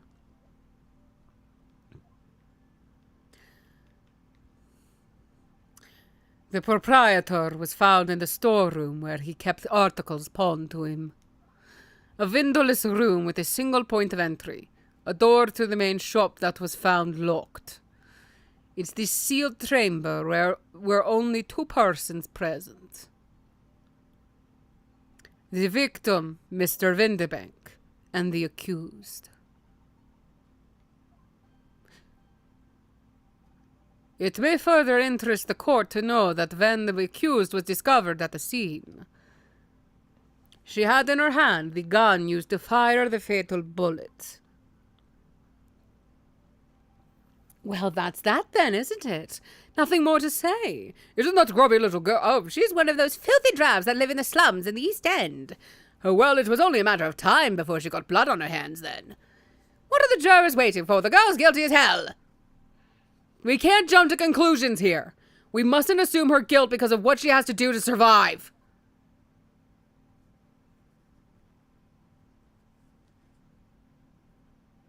My learned Nipponese friend, it is you who mustn't jump to conclusions. The prosecution has barely begun presenting its case. Conveniently, this appalling act of murder did not go unobserved. There were witnesses. Good gracious! After their testimonies, this girl's true nature will be exposed. Pitiful pickpurse, or cold-hearted killer. Here's to establishing the truth. The court will take the floor plan and firearm into evidence. Hand them to the bailiff, please, Lord Van Zieks. At once, my lord. More evidence to look at. More evidence to look at. This isn't good. Ooh. Cool. Itchy.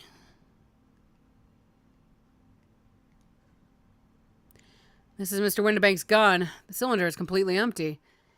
Mr. Windibank always used to keep this gun on hand in his shop counter. Yes, but only ever with a single bullet loaded, I understand. That's right. To keep all the pawned articles that were in his car safe. This one bullet was fired that night, and the poor man lost his life. Was he protecting his shop, I wonder? Trying to keep the articles safe? I don't see anything else odd about you.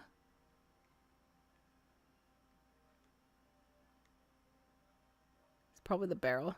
Okay. I feel like the mood in here has turned very gloomy all of a sudden, Runo.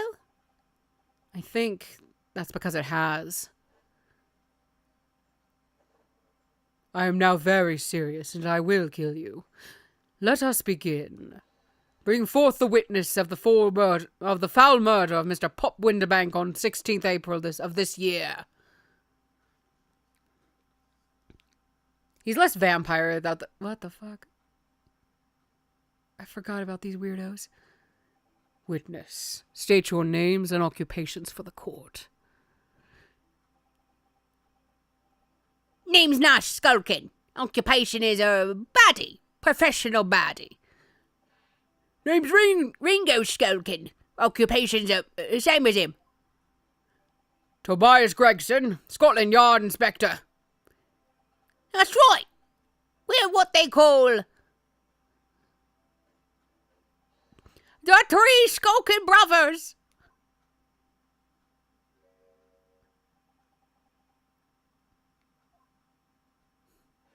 What are you looking at me like that for? Don't lump me in with you lot.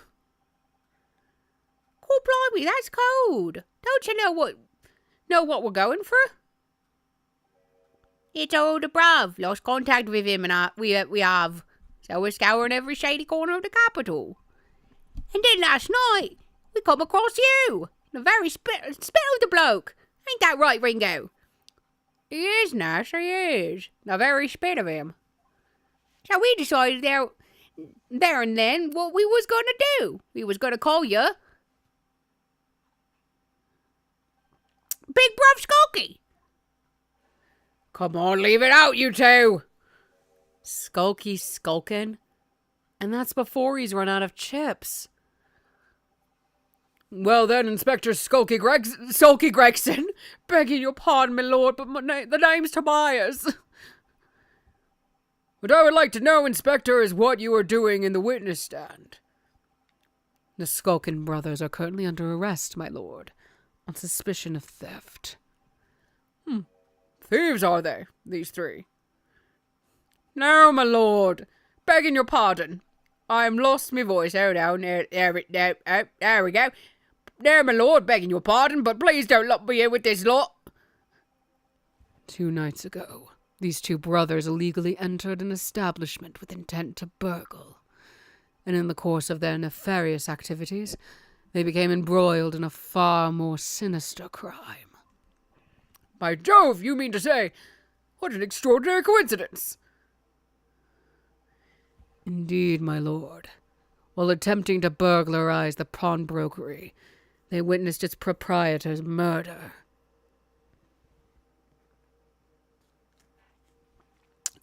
Order!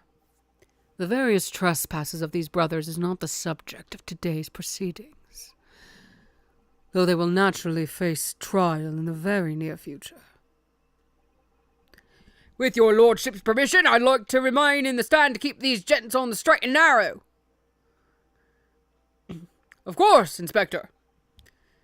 Skeptical as I am about the caliber of these witnesses, I will permit them to take the stand. Mr. and Mr. Skulkin, you will now testify before the court. I about just went Mr. and Mrs. Skulkin, and I got very startled. Describe the events of the night in question, and what exactly you saw. Happy to! 'Cause the Skulkin's never skulking. What? What? Calvin!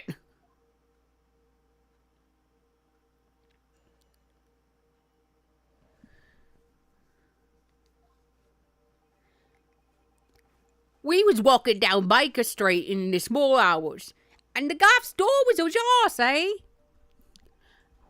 It was like some kind with a sign, begging for us to go in, it was.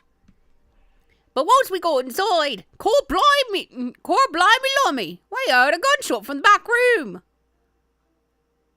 We went to see what was what, but the door was locked from the inside.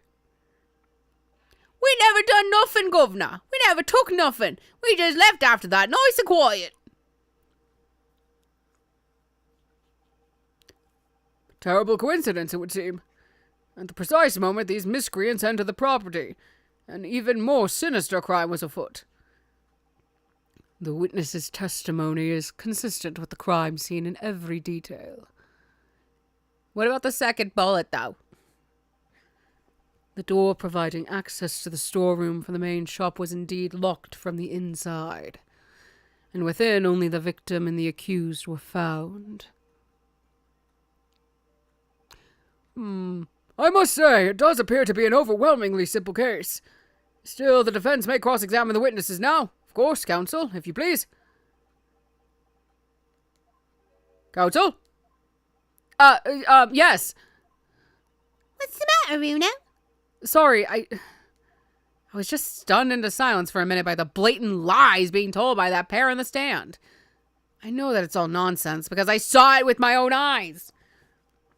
I'll just have to expose their testimony for the pack of lies it is.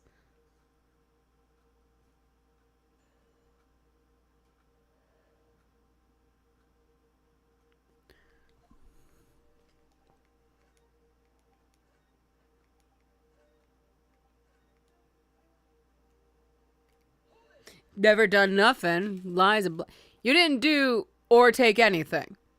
Is that your story? Well, it was well soon as weren't it? It was not. Well, I can't do their, I don't know what to do with their voices. It was not. She was. Didn't even have time to pull me dukes out me Lucy lockets. So I wish I knew what that meant. Cockney, dang nabbit. So with no time to take your hands out of your pockets. Oh, Lucy Lockett's pockets, got it. You just left. Nice and quietly, you say. That's right, governor. Nothing we hate more than violence. Peace-loving nibblers we are, no bludgers. We are, Dash, we are. Never even pulled me dukes out of me Lucy Lockets. So, you'd clearly like us to believe. Come again. As you fled from the pawnbrokers that night, did you not run into anyone else?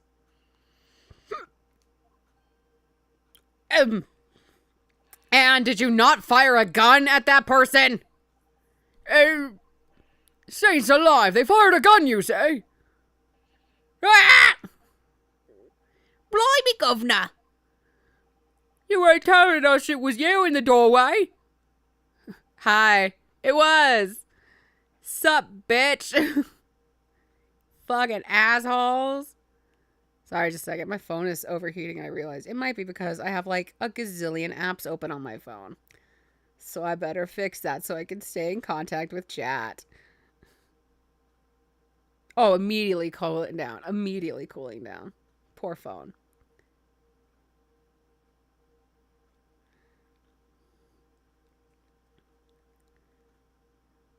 Alright, it was. Why the bleeding Nora? Didn't you mention that before? You were armed with a gun! And as you fled the scene, you fired that gun at London's greatest detective, Herlock Sholmes. He shot the great Mr. Sholmes? I did hear that, actually. There was a rumor they'd been rushed to hospital. The great Sholmes, that's beyond the pale. On the night in question, this pair were arrested by the police within minutes of the discovery of the crime scene. Their suspicious countenance rapidly gave them away. They are stupid as hell. Hold on. I'm actually going to finish off this brownie. Get some sugar in me.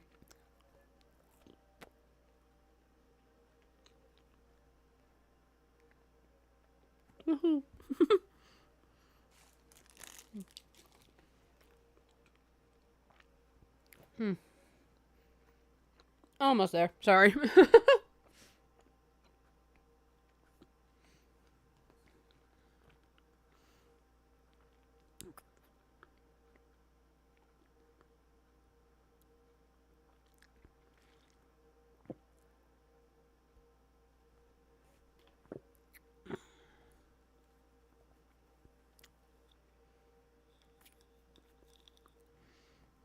And when searched, a firearm was indeed found in their possession.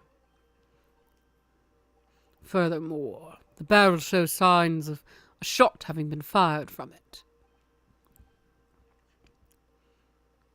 The prosecution invites his lordship to examine the firearm discovered from these brothers. Yes, indeed. Remnants of powder around the muzzle, as you say, counsel. The court will hold this weapon as evidence. Let me look at that.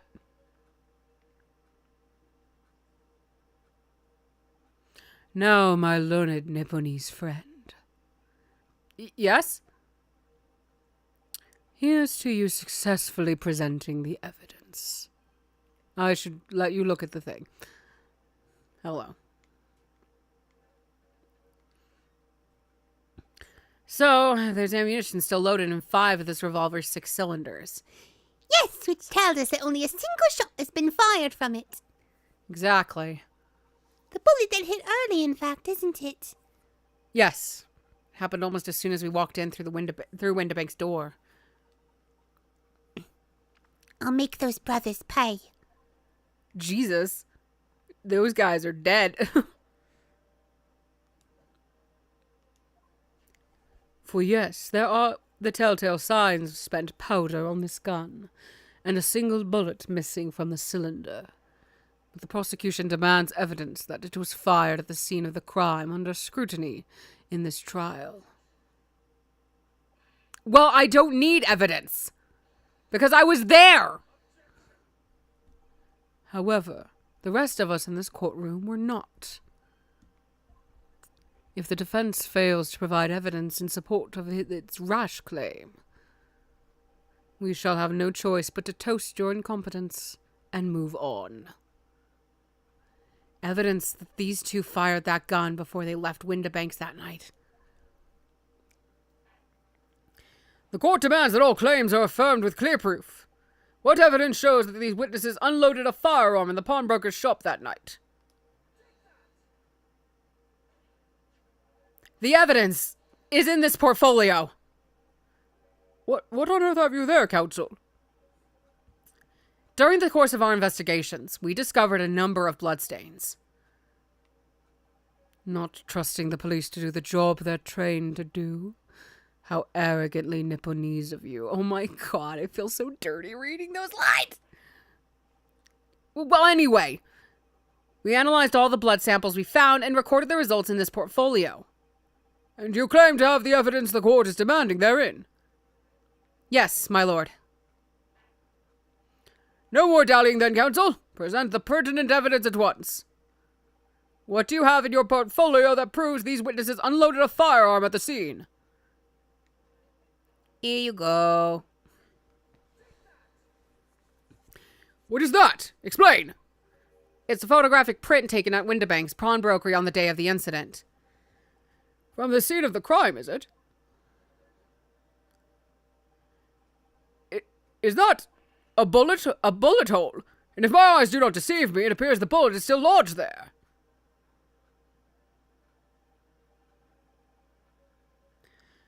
Yes, as your lordship noticed, The bullet pierced Mr. Windibank's calendar. The date shown being the 16th of April, the very day of the pawnbroker's death. The incident occurred at 1 hour after midnight. But this indicates that a separate shot has been fired sometime after the calendar has been set to the 16th. That's right. And while it isn't irrefutable, the defense believes this is credible evidence that the witnesses did fire a round from their gun in the pawnbroker's lot night. Nah! No. Order! How does the prosecution stand, Lord Van Zieks? Or I guess it's Zykes. I don't know. If that is the direction my learned friend wishes to take, the prosecution has no objection. What? But you'll forgive me for flinging my hallowed chalice aside in disgust at the repugnancy it exposes. Yes, on the night in question, these brothers entered the pawnbrokery illegally. And like the bold baddies they claim to be, opened fire on the new arrivals before fleeing back onto the street. I must adjust myself on this couch. Oh my goodness, hold on, there we go. Take it easy there, governor. You're gonna land us in the soup. We had a deal. We weren't gonna go into them details. Tell him, Soki. Set the bloke straight. I have nothing to add. I don't want any part of this. So he knew, did he? Van Zieks knew their testimony would almost certainly expose the extent of their crimes. But they're not the ones on trial, Naruhodo-san. It would seem now that I owe my learned Nipponese friend a word of gratitude. What do you mean? What I mean is that you have helpfully confirmed an important fact. To what fact do you refer, Lord Van Zieks? As has been established at the point of their arrest, a single shot has been fired from the brother's gun. However, if that shot found its target in Mr. Sholmes, and clearly these witnesses cannot be accused of the fatal shooting of the proprietor and victim. In other words, these two men have no material connection to the murder of Mr. Windibank at all. So that's it.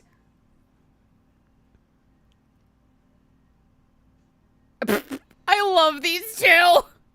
Especially the short one. He's just adorable. That's it. We haven't done nothing to do with it.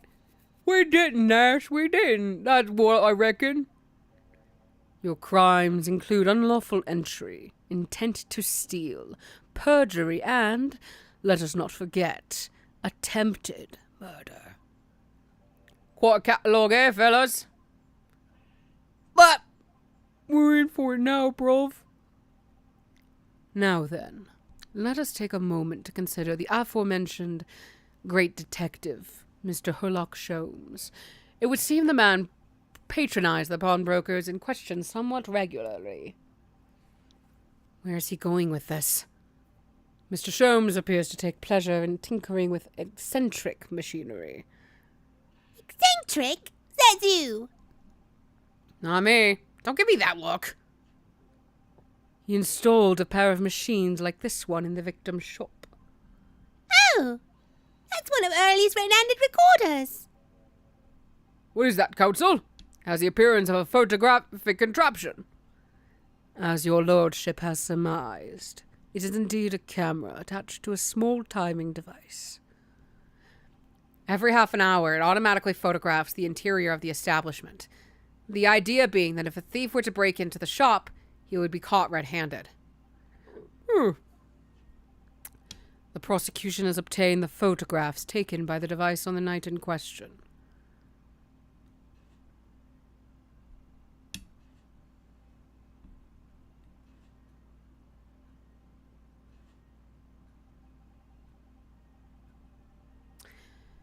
As the court will observe, copious identical prints are produced in a quite desultory fashion. Oh, rather prodigal, I feel. In fact, there are 2 such devices in the victim's shop, my lord. If I may refer the court to the plan of the premises, their respective positions are here and here. You say those cameras produce a print every half hour. I'm afraid I fail to see how that would help if the anticipated thief conducted his activities in one of the many 30-minute intervals. One can only pray that the would-be criminals linger, my lord. On the night in question, the witnesses currently in the stand were not caught on camera. That's a bit of friar and tuck, eh, bruv? Lady Luck loves a skulking. Witnesses, at what time did your trespassing begin? It must have been just after 1, right, bruv? Must have been, Nash, must have been. Yeah, just gone 1. In which case, minutes before these brothers entered the establishment. What scene might we expect to see within the shop? Let us examine the evidence. Good Lord! It's the defendant! Miss Gina Lestrade!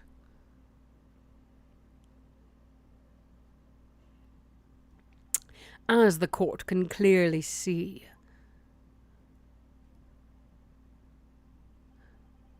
the accused is pictured gun in hand, facing the victim over the shop counter, no doubt coercing the proprietor to open the door to his storeroom.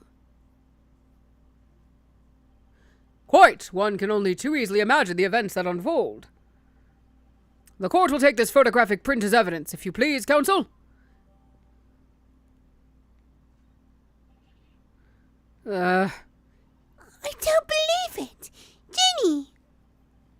In short, the accused is the only person who could possibly have killed Mr. Winterbanks. Ah! The box! Say, my lord. I don't know who this is, hello. Oh, no, I know. My lord. Wonder if I might put in a word at this point. Go ahead, Mr. Foreman. Took a bally bullet to the knee in the Battle of Maybond, 1880, don't you know? Decorated for it and all that, but forced to retire from service, sadly. Of course, a medal can never outshine the exploits of chaps like us on the battlefield. Yes, Mr. Foreman, and what exactly is your point? Carried on the battle after retirement, you see? Battle of daily life, if you like. And here I am now leading this small squadron. 6 men, all good and true. And we'll all go down together, you mark my words. 1 for all and all for one.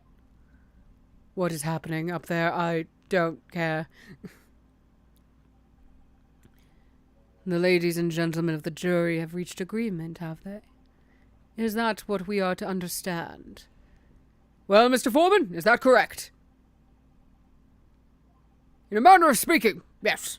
That is the Garradeb Squadron's position, sir. What? No! It's too soon to make a judgment here. Status report for the court, men! On the double! His lordship insists on promptitude at all times, and that goes for making decisions, too. I think you'll find the truth is as clear as day now. I could reach out and touch it. I wouldn't have left it in there. I just wouldn't. But in all honesty, I can't actually remember. Situation clear. Stop. No room for doubt. Stop. Truth now undeniable. Stop. I am very sorry for brothers. They are unlucky. Very well. I now call upon each member of the jury to state his or her leaning in this matter. Announce your considered verdicts to the court.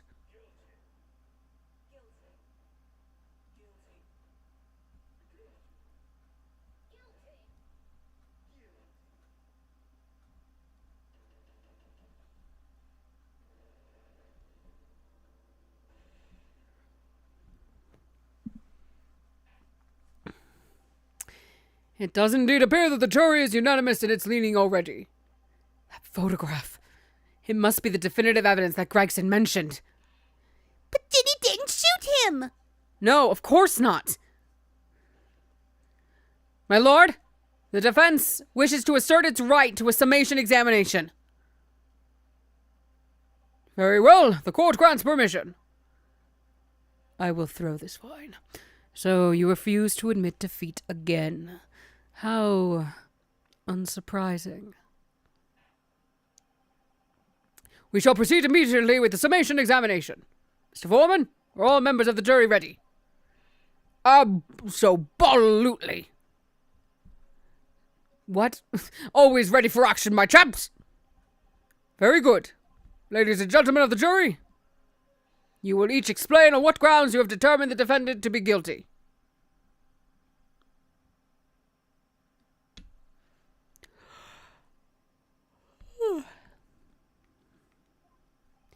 Well, the evidence clearly points to the finger of the guilt at this young pickpocketeen. Pickpocketeen? There we go, I could read. As a housemaid, I should like to see all filthy eyesores promptly and rigorously eliminated. I think you'll find that if you look at the photograph in stereo, the truth will just pop out. I hate you. If I left it in there, I should think there'll be repercussions by now. Mind made up. Stop. Global radio transmission of verdict to follow. Stop. In Motherland, we say never judge by clothes. Judge by head. I am convinced brothers are innocent.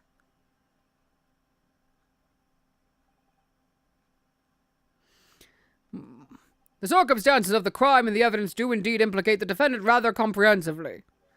The storeroom, locked from the inside, in which the victim and the accused were discovered alone, and in the accused's hand, the fatal revolver, the firing of which was heard by these witnesses. Not to mention this print! Itchy. Take it from a chap who's seen action on the battlefield. That young girl's on the verge of pulling the bully trigger. Thanks a lot, Mr. Sholmes. Oh dear, Hurley's cameras were supposed to help, not hinder. I'm afraid I think you have an uphill struggle ahead of you. But Gina didn't shoot Mr. Winterbank. Which means there's more to this situation than that we've yet to see. Agreed. You have the floor, counsel. Proceed with the summation examination.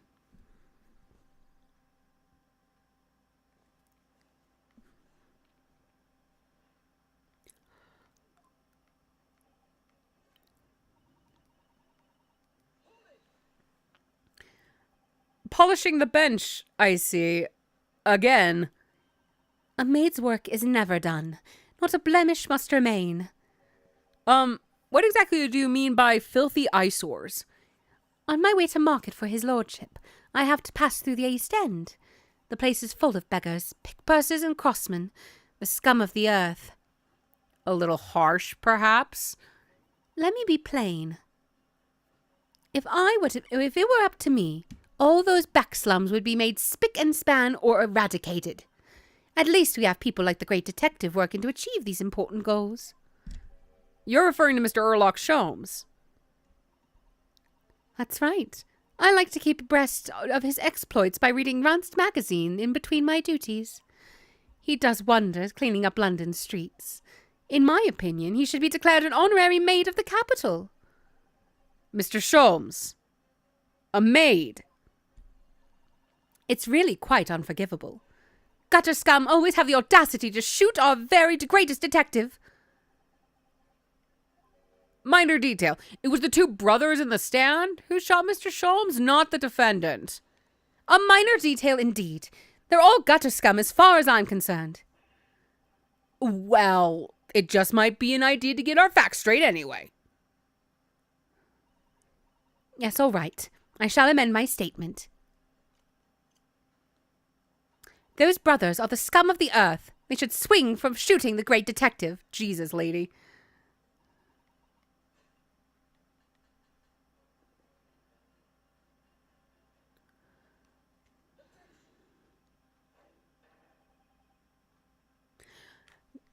Good Lord! Counsel, explain yourself. Oh my statement? Contradictory? C-O-N. Juror number 6. You've got the wrong end of the stick. I do not have stick. I have mouse. You do. You're right. As juror number 2 said earlier, when the Skulkin brothers fled the scene on the night in question, they fired a shot from their revolver. Yes, they shot poor Mr. Sholmes in the abdomen, I understand. Surely you're not going to tell the court now that you didn't hear. Abdomen. A-B-D. Sir? Sorry. My English is still learning. You are telling the court you didn't hear. Forgive me. I did not hear. Here is word. Abdomen. Part of person's body containing stomach and other vital organs. If this is what you mean, you should say in plain English. I am Russian, not native speaker. Who thought it was a good idea to let this man be on the jury again? So, you are telling me these brothers who look like criminals were lying? They said before, we never done nothing. But truth is, they shot detective. Da? This is double negative. Yes, that's exactly right. Leave your poor mouse right alone. Lying is wrong. Especially when lie is said to by person who looks like criminal. Coming from you? That seems surprisingly prejudiced. This means when they said we never took nothing, maybe it was also big fat lie. Is this true? Oh, well, according to the police report, no stolen goods were found, so... Enough! I trust no one now. It's not the mouse's fault, though, sir. Please leave the poor guy alone. He's gonna die. I must see with my own eyes. I must investigate the crime scene myself. I'm afraid that won't be Yes, it is, Bruno. Easily. Sorry? With the prints from Early's red-handed recorder. If you compare the print that pictures Jenny and the next print from half an hour later, you'll be able to see straight away if anything was taken or not. Cui, Mr. Prosecutor. Tut. Calling on the prosecution in the middle of a summation examination of all times. This is my wine drinking time. The print showing the accused threatening the victim after she broke into the shop is this one. Following this, the victim and the accused moved into the storeroom. Meanwhile, the Skulkin brothers entered the shop and summarily heard the fatal gunshot ring out. Sadly, none of these events were captured on film. This is the print produced by the camera half an hour later, after the brothers' flight.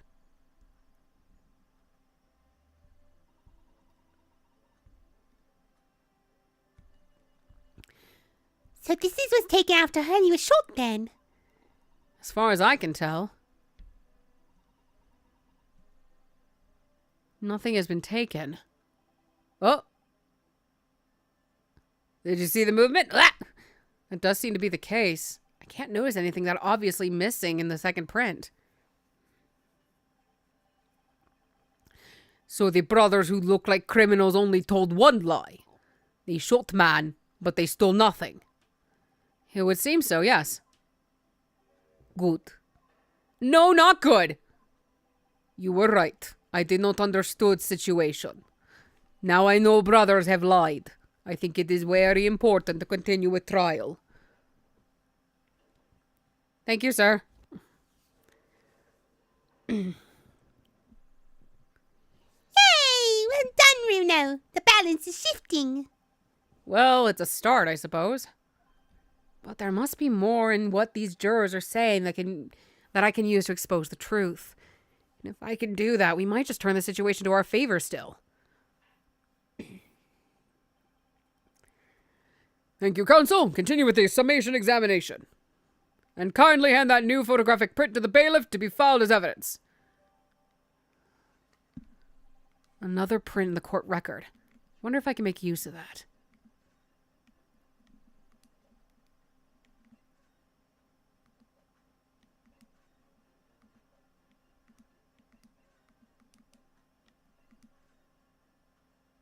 Yeah, the skull and books move. Oh, and the doll did too. Okay.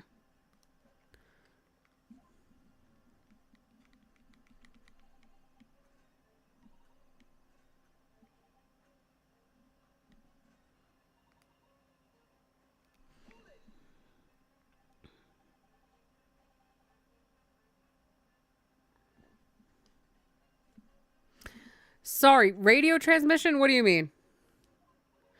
Are you from the Far East? Stop. Yes, from the Empire of Japan. All communication with the Far Eastern nations used to take place by mail. Royal Mail steamers take more than a month to complete the journey. Oh, but now we have the electric telegram, so we can send messages using electrical signals. Thousands of miles of cable have been laid along the ocean beds, connecting the entire world. Thousands of miles of cable? On the ocean bed. Makes my head hurt just thinking about it. You are well informed, young lady. But cables will soon become a thing of the past. Stop. And just when I was starting to catch up. Radio transmission is the future. Stop. Messages carried over airwaves to four corners of globe. Stop. Excitement growing. Stop. Atmospheric electric. Stop. Right. Try not to wear out your fingers. Era of wireless telegraphy. Telegraphy, yeah. Stop. Driving technological revolution. Stop. And people say inventions like the stereoscope are the height of technology. What other piffle? I can't understand it. I really can't. They're just silly little toys. Hi, my guy, are you okay? Juror number 3. Sorry to interrupt when you're obviously fuming, but... What? Do you perhaps have something to say about juror number 5's last remark? As if I couldn't guess. Oh, you bet I do! Say that again! Go on! I dare you! Goodness, are you talking to me? I think he just might be, yes. You think stereoscopes are just toys, do you? Huh? Absolutely. I mean, really. A machine to view photographs in 3 dimensions. Why on earth would you not just use your eyes to look at the world around you? It's all 3-dimensional. What a great way to appease the man. No, I'm sorry. Stereoscopes are of no practical use at all. You just don't know. Pardon? I think you'll find that viewing a photograph through a stereoscope can unlock all sorts of possibilities. I'm obviously going to have to demonstrate. What sort of possibilities? Well, take a crime scene, for example. If you had a pair of photographs from a crime scene that you could view through a stereoscope, it could reveal hidden clues you've never even noticed before. What? Of course, Tiny Runo. Any prints we could look at with a stereoscope? Yeah, I do. Sure. We'll do this one. Alright then, juror number 3. Are you saying you could do this with any 2 suitable photographic prints? Of course I can. Very well then. I'd like you to demonstrate. I'd be delighted to. Just give me one more print and I'll analyze and I'll amaze you. Alright, these 2 prints were both taken with the same camera in Windibanks on the night in question. Yes, I see. Tell me, Mr. Lawyer, do you know how stereoscopic images work? Do you understand the principle? I do. I think so. I did have a lesson only yesterday. The left and right eye images need to be the same, only with a slight shift in the position of some objects. Then, when your brain merges the two images together inside your head, it notices the shift as if it were depth. Yes, exactly. It's that small shift between certain objects in the two pictures that's really important. So what happens if you use two photographs that are exactly the same then? No, obviously that wouldn't work at all. Not for seeing the scene three-dimensionally anyway. Oh! Of course, now I see! I think the old girl has discovered the secret. I have! Can you uncross your eyes before you tell me? Have another look at these two pictures from Early's camera, Runo. Go on.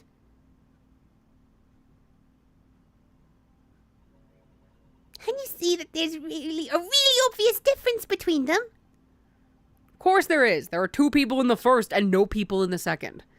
Well, yes, you can see that straight away, but now try looking at the pictures in 3 dimensions. All right, I'll give it a go. So to start with, you have to cross your eyes and then try to make the two pictures overlap exactly.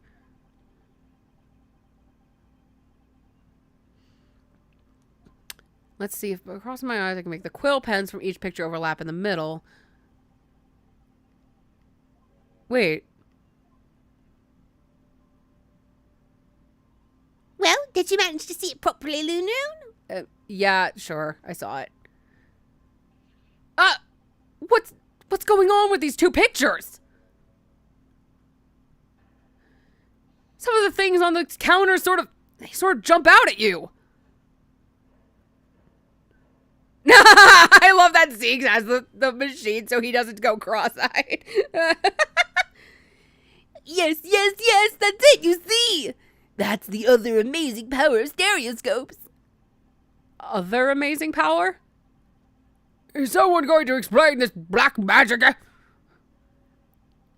Why the deuce do some of the things on the counter seem to jump out at you like that, I think you'll find that if you consider the basic principle of the stereoscope, you'll answer your own question. Basic principles of the stereoscope. As I said before, if you try to look at the two identical pictures using a stereoscope, it won't work at all. And if it's the slight shift in the position of certain objects that lets you see pictures three-dimensionally. In other words, even though at first glance it seems the objects on the counter haven't moved at all between the two pictures, this shows that actually they must have been a slight shift in their position.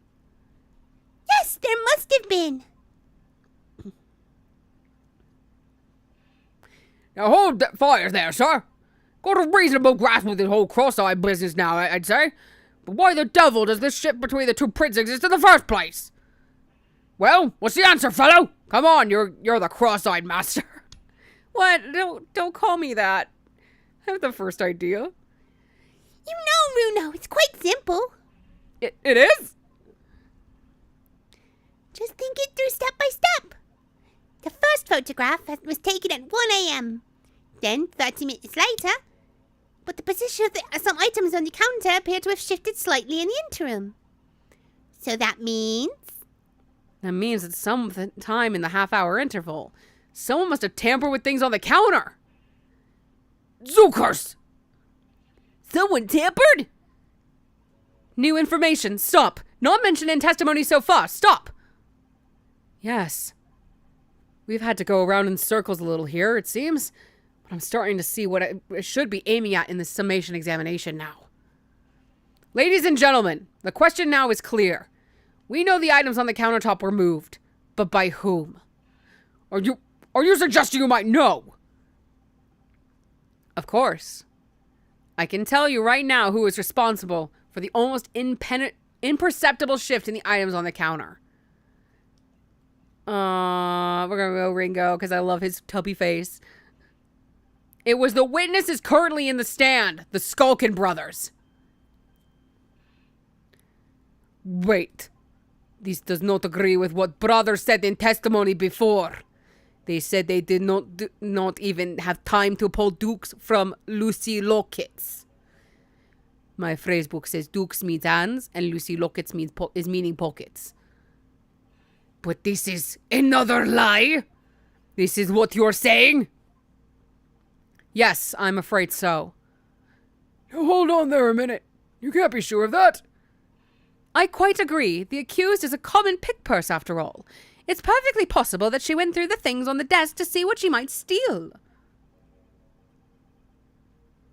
I think that's unlikely. And why exactly? As you can see from this photographic print, the defendant was pointing a gun at the victim. It would seem, as my learned friend indicated, that she was coercing Mr. Windibank to open the storeroom door. In other words, Miss Lestrade's interests lay within the storeroom, not in the main shop, giving her no reason to touch anything on the counter. All of which points to one thing. The Skulkin brothers have omitted key facts in their testimony. But the accused is a pick purse, common gutter trash. Why look any further than for the wrongdoer here? Because the Skulkin brothers are thieves, madam. No better, in fact worse, than a pick purse. I believe that these brothers were looking for something on the victim's counter that night. Ladies and gentlemen of the jury, if you would condemn the defendant on the grounds that she's a pickpocket, would it not at least be right and proper to thoroughly scrutinize testimony given against her by two thieves? Well said. I, for one, would like to hear more from that shady pair. Can't get your sanitized hands dirty, I guess. Can you all see now? I think you'll find stereoscopes are playthings. Though you've seen their extraordinary potential firsthand.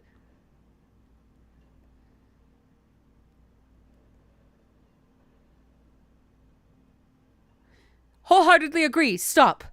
Must purchase after trial. Stop. Will return home via Regent Street. Stop.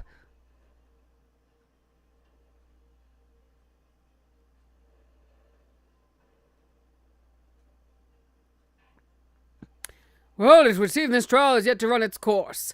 Ladies and gentlemen of the jury have declared their inclinations via the mighty scales of justice. I hereby call the summation examination to conclusion with the balance altered in the defendant's favor. 2 lean to guilty, 4 lean to not guilty. Accordingly, the jury is without consensus. And I order this trial to continue. Yay! Well done! Oh, by the way, What? you should hold on to this rune now. You never know when it might come in useful. Twice in one trial would be unusual, surely. But all right.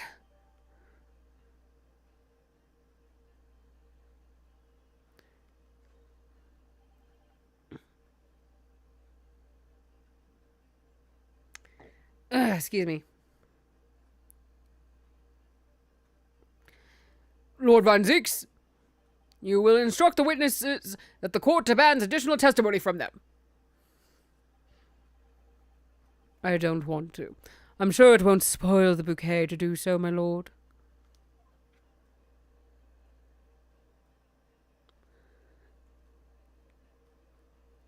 I've won myself another chance to probe that pair about their activities that night at least. And I won't stop probing them until I've proven that Gina is innocent.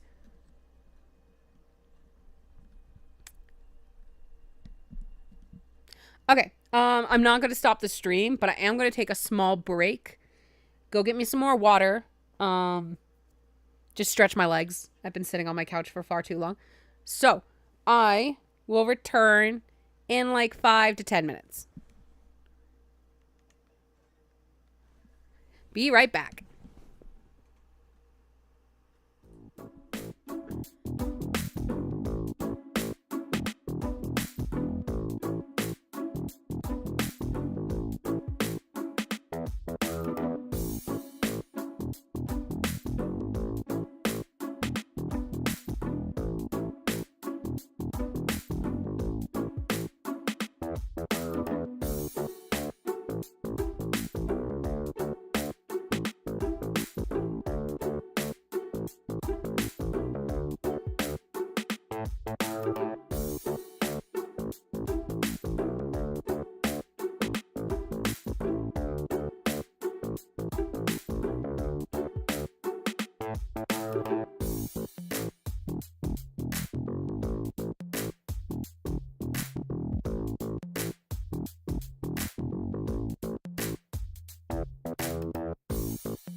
Thank you for your patience in that wait. Let's get right into it. I was kind of looking ahead just to see how much more of this we had. Depending on my energy levels, we might have to finish this next week, but we'll see. Order, please. Let us resume proceedings. Witnesses, you will now retake the stand.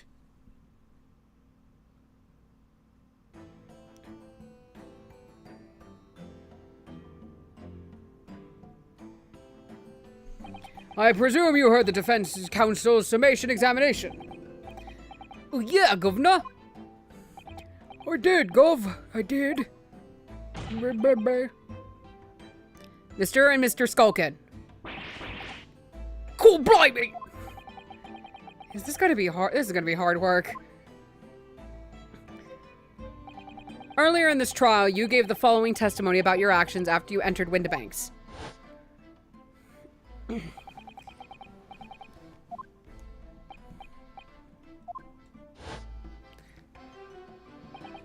However, that was a lie. You brothers, on the night in question, you rifled through the items on the victim's counter. We never done nothing of the sort. How would you figure that out? I love these idiots. You will now give formal testimony once again. You will tell the court precisely what happened on the night in question, and this time, you will tell the truth. Each lie that passes your lips serves to increase the severity of your punishment. That would be your ballsack.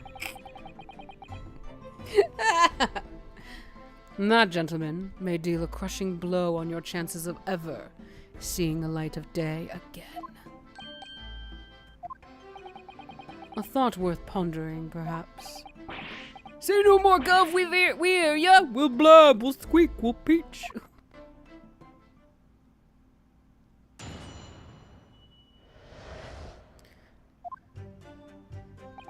Alright, we did knock a few things over, but we weren't rifling for nothing.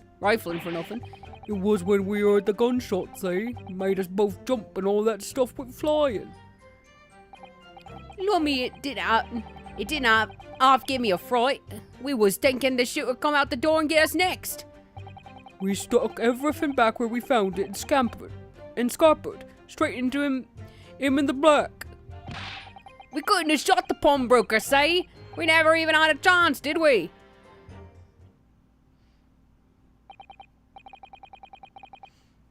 So you admit to the defense's accusation. You did indeed ransack Mr. Windibank's countertop on the night in question. Not ransack, Governor, no.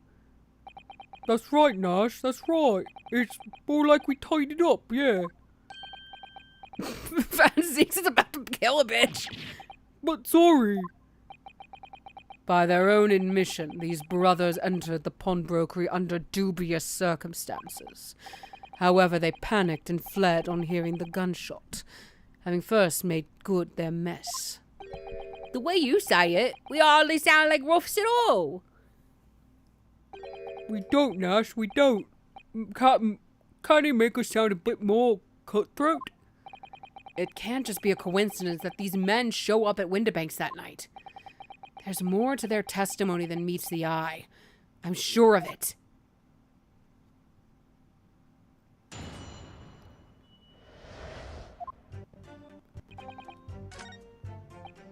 Hold it! So what you're saying is... Sorry, my mother-in-law uses that phrase. My mother-in-law and my brother-in-law use that phrase a lot when they're just being little shits. So that's all I can think of.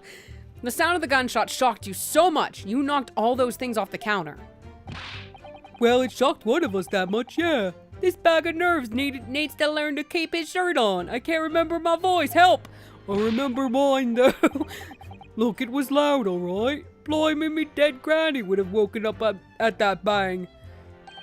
Big brother screamed like a blooming baby and fell over on the counter. Have you realised we're Mario and Luigi yet? But very British instead of Italian. He knocked over a load of books, a candlestick, and some school whatnot. I got tangled in some marionette, what knocked over a picture frame, what knocked them scales on the floor. You've really mastered working quietly then. What a racket. Me granny would have been scared back into her grave at all clatter like that. Well, at least you know how to scare zombies to death. So in short, the gunshot took you by surprise. And then some. I mean, it was quite the mouse, and then all of a sudden, bam! You okay there, buddy? Inspector Gregson, did you have something to add? Like I keep saying, I don't appreciate being lumped in with these scoundrels. No, something to add about their testimony, you idiot. You seemed to react just now at what Mr. Skulkin said. Did it make you think of something? Probably nothing, of course. I wouldn't even bother to mention it, only... Well, the fact is, cases don't get solved if you ignore the little details. How about you just tell us what's on your mind, please? As you know, we brought these fellows into the yard for questioning last night. And the statement they gave them then told a slightly different story to what they're saying now. The cheeks! The bounce physics in the cheeks. Oh, did I? You climbed, you heard the victim shout something out before the gunshot. Might have, Gov, might have. Does ring a bell now that you mention it. Granted, it's only a minor detail, but still. Can't help feeling like perhaps you've been a bit sloppy with your testimony here, eh, fellas? If I discover the witness's testimony has been any more sloppy than it has hitherto proven to be, I'll kill them. I shall be forced to bring the very harshest punishments to bear against them. Easy, easy! We'll get it right this time. That's it, yep. It's all coming back to me now. Then speak. Supplement your testimony with whatever details have miraculously returned to your questionable minds, sirs. Right, you are, Gov. Hold on. My phone, which I'm using to keep an eye on chat, is dying. Let me grab our charger. Ah, where is that thing? Don't fall, Mike, you piece of shit.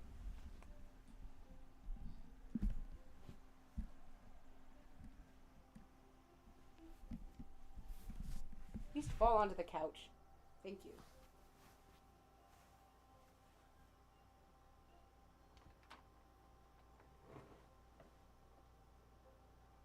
Not that.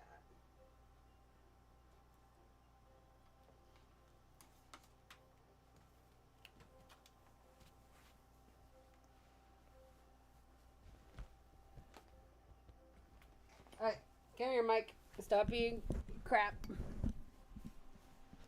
Ugh. Yes, I know. I plugged in a phone. Thank you, computer. You're so helpful. Ugh. Just before the gunshot, we heard a voice yelling out, "Give me that gun." Did we now?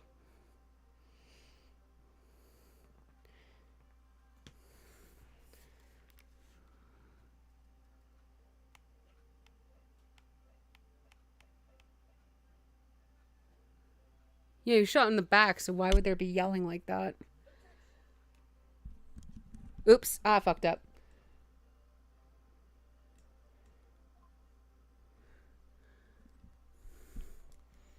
Different photograph I'm supposed to present?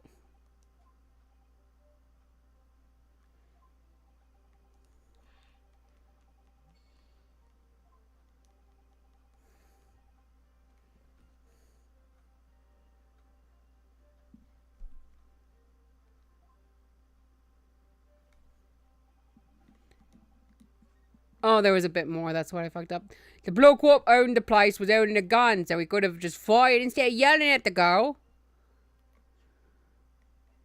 No, I can. There we go. That's how I fucked up. It was just the wrong statement. Woohoo.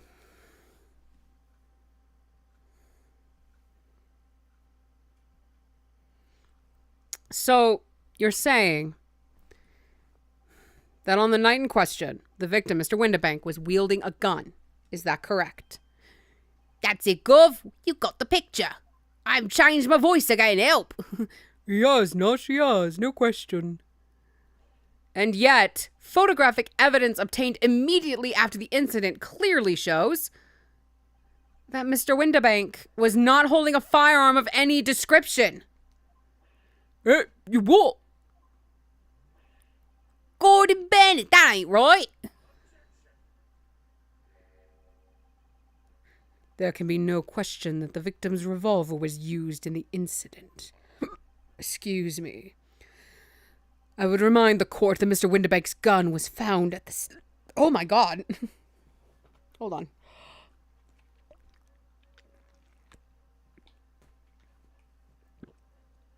There we go. Was found at the scene. Not only was it identified as the murder weapon, but it was found in the accused's hand.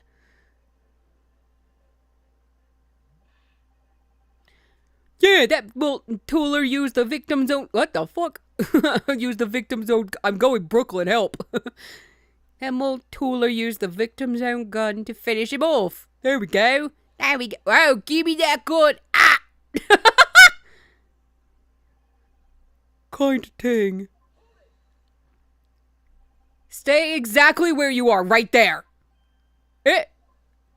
If the crime had taken place as you've so colorfully described in your testimony, it would give rise to an undeniable and significant inconsistency in the final moments you just acted out. Goodness, are you sure, counsel? Yeah, I'm sure, dum-dums. You intrigue me, my learned friend. But let's see some evidence to support your claim. Where is the proof that demonstrates this inconsistency in the witness's portrayal of the victim's final moments? Where is that? Yeah. Shot in the back, baby.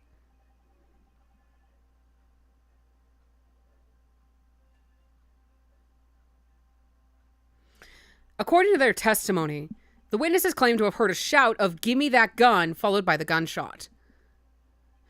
Indeed, with the two events happening almost simultaneously, or so we've been led to believe. Yes, that's right. Now, if that testimony is true, it would mean that at the moment of death, the victim and his attacker would have been facing each other. However, in the autopsy report, it clearly states that the victim died instantly after being shot from behind. So, as I stated before, there is an undeniable inconsistency in your testimony, Mr. and Mr. Skulkin. Yeah, But the God's honest truth. It is, Nash, it is. When we was shot that night. When he was shot that night. No, we're fine. The shopkeeper had a gun in his hand. We saw it with our own bleeding eyes. Did I hear you right just now? You actually saw Mr. Windibank holding a gun.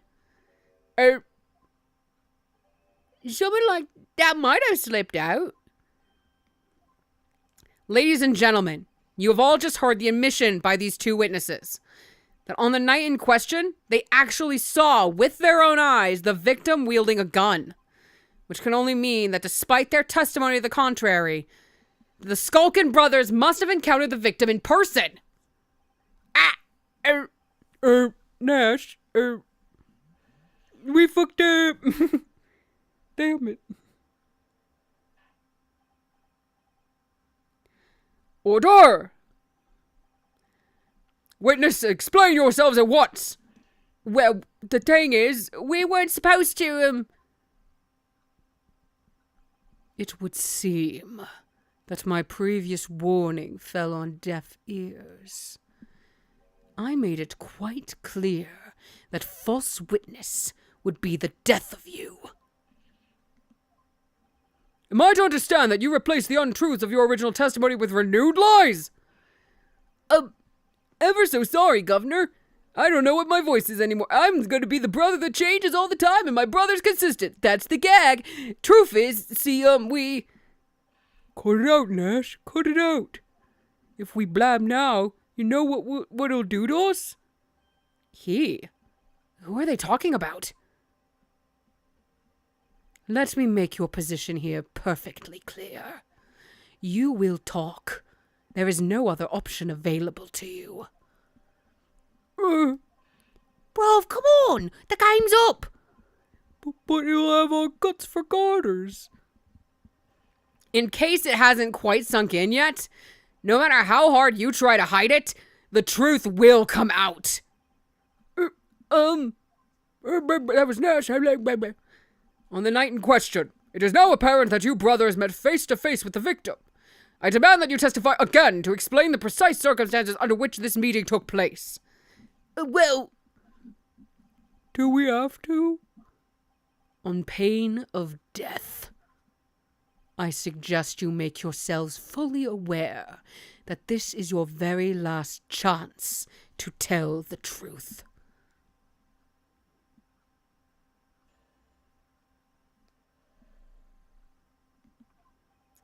All right, we just got inside the garth and heaved a sigh of relief when the geezer showed his mug. I can read. Give me that gun, he bellowed. And then he flew at us like we was possessed. I thought we had it. For an old geezer, the bloke was strong as an ox. He took me over the counter. He pulled me gun on, and I pulled me gun on him. Then he legged it through that door into the back room. We never had nothing to do with killing him. That's all what happened, I swear. So you're now telling us that moments before the victim was killed in the storeroom, you in fact encountered him in the main part of the shop? Well, yeah, sorry. Well, we find ourselves at an interesting juncture. This change matters considerably. But honest, governor, this time, Nash, we ain't got nothing more to hide. Very well. Counsel for the defense, you may proceed with your cross-examination. Yes, my lord. This is it. The moment I've been waiting for.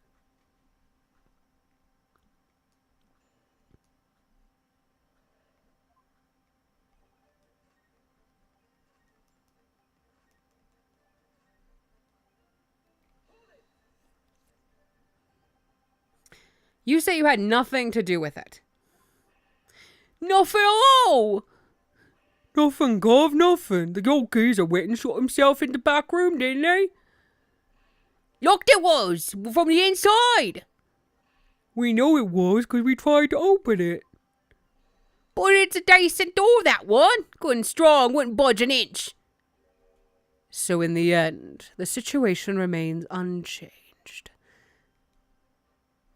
Inside the storeroom with the pawnbroker, there was only one other person. The sole person who could possibly have shot the victim, the accused, Miss Gina Lestrade. It would indeed appear so. What say you to that, counsel? I don't know. Was there anyone else apart from Gina who could possibly have shot Mr. Windibank? There could have been. I mean, yeah, this testimony's fucking garbo. Mr. and Mr. Skulkin. What? What's that look for? From the moment you admitted that you had encountered the victim face to face that night, the course of this trial changed completely. It did? What is your point, my learned friend?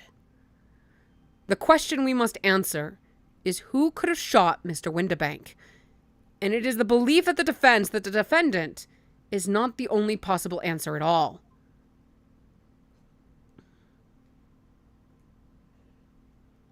You have my attention. In that case, let us return to this plan of the premises. The victim was killed in the storeroom, which was locked from the inside. Those are the facts. So pray, what other possible answer to the question of who shot the man could there be? Counsel, you must now provide answers to the court in respect to 2 conundrums. 2, my lord. Twice as many chances to be right, maybe? Indeed, namely, from what location did the culprit shoot the victim? And furthermore, where was the victim at the time? Understood, my lord. Are you all right, Runo? I'm not entirely sure. But there's one thing I am sure about. If I can prove there's a credible new alternative to what happened, it could change Gina's prospects hugely. So now, time for some clarity. Show the court on this plan the answers to the questions posed by his lordship. If you believe someone else could have killed the victim, indicate from where that person could have fired the gun.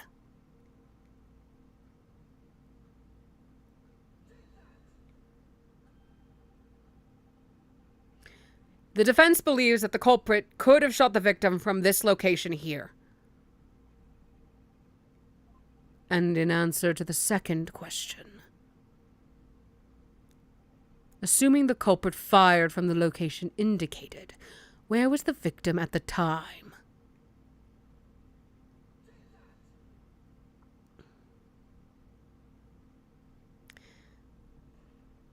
The culprit shot the victim from outside the storeroom. Continue. Mr. Windibank died instantly from a bullet wound in his back. Looking at the stain of blood on the storeroom floor, it doesn't appear that the body was moved after death, which tells us that he was almost certainly shot while he was in the storeroom. However, the crucial point is, where was the shooter when the fatal bullet was fired? So you are adamant that the shot was fired from outside the storeroom? Well, according to the Skulkin brothers' earlier testimony,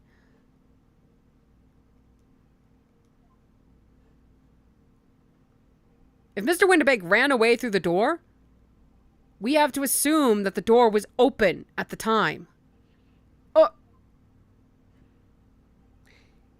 It was at precisely that moment, when the victim was fleeing for his life, that these brothers had the perfect opportunity to shoot the man in the back once he was inside the storeroom.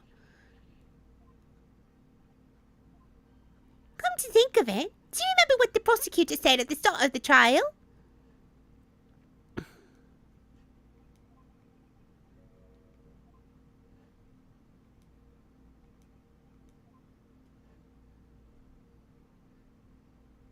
Poor man. Shot while he was running as fast as he could to safety.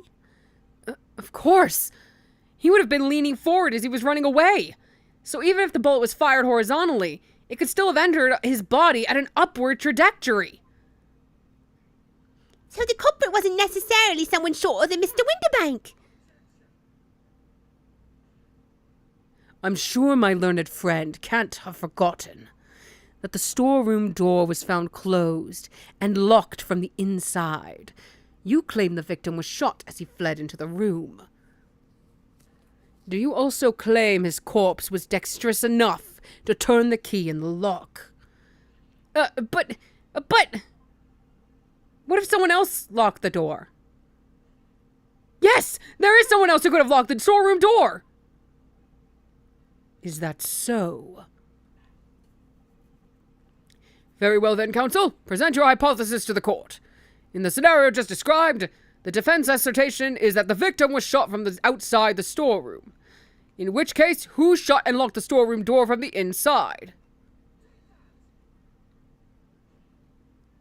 Obviously, the person who locked the door was the only other person inside the storeroom at the time. The defendant, Miss Gina Lestrade. That's absurd. You're suggesting that the accused deliberately engineered the sealed room? And for what possible reason? Such actions would only serve to tighten the noose around her neck.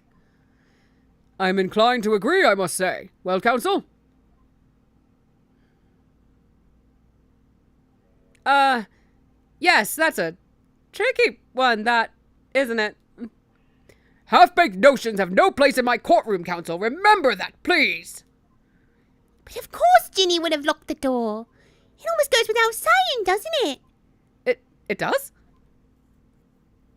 Well, if I was Ginny in that situation, I know I would have locked the door as quickly as I could.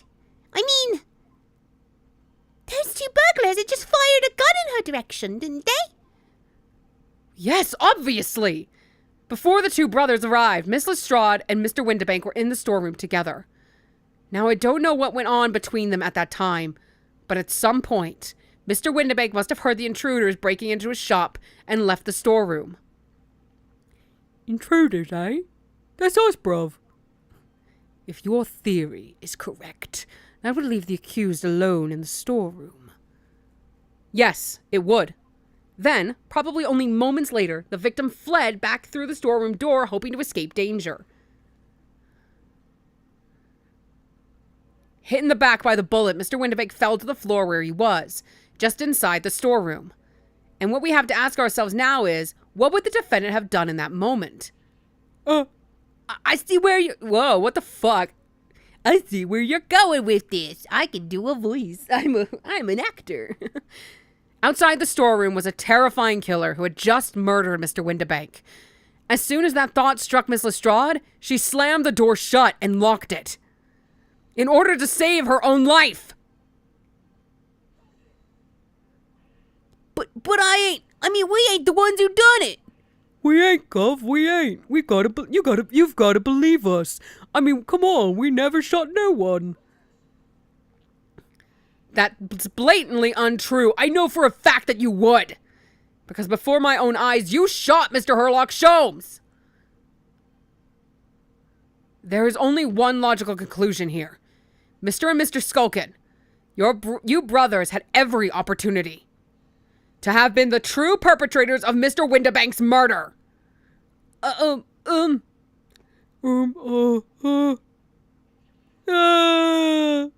Mom. Where does this leave us? You mean to say it wasn't the pickpocket who shot the pawnbroker after all? I should have known it was those three brothers. They took as shady as a dense forest. That was amazing, Runo! All the members of the jury seem to be firmly on your side now.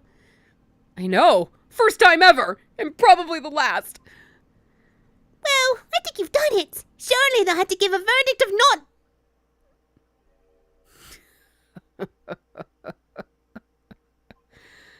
An admirable effort, my learned friend. What's this now? He's laughing? You find the situation amusing, Lord Van Zeeks? I myself find the defense's argument most persuasive. I dare say. Such chicanery is the bread and butter of the street performers in your provincial eastern nation, can we not? But such blatantly malicious conjuring tricks amount to nothing more than inexcusable pentaphogery here. I don't know. What? The hypothesis you put forward so ostensibly, credibly cannot and will not stand. Because, you see, it contains a fatal flaw. A fatal flaw? Do you mean to tell me you are unaware of your logic's failing? I say, Lord Van Zeeks, might be an idea to explain this body conjuring trick or whatever it is to the troops on the ground, The fatal flaw in my learned friend's argument is really very simple to understand. Fuck this wine. Assuming you're not too dim-witted to count bullets. By George, count bullets! Oh dear. He noticed then. Huh? What's everyone talking about? Counsel. Yes, sir?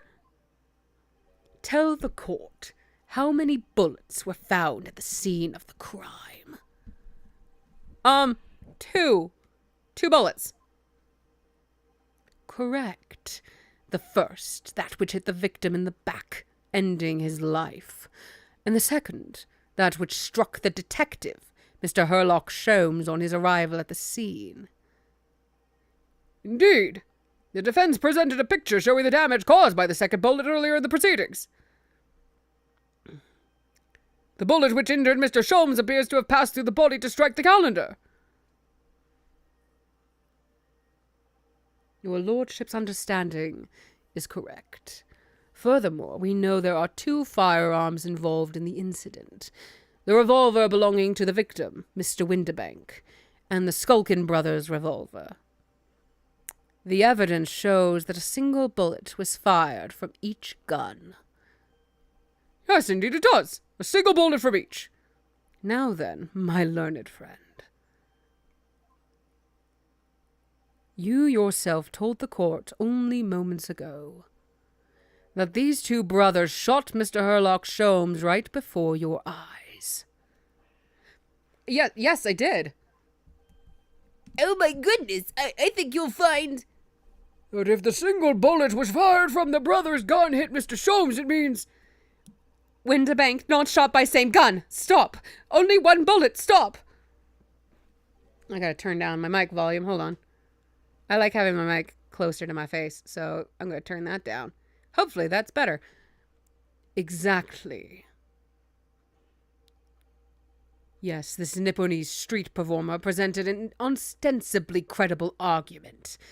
However, it was never anything more than a diversionary trick with no hope of standing up to scrutiny. I died. Order! Order! Goodbye.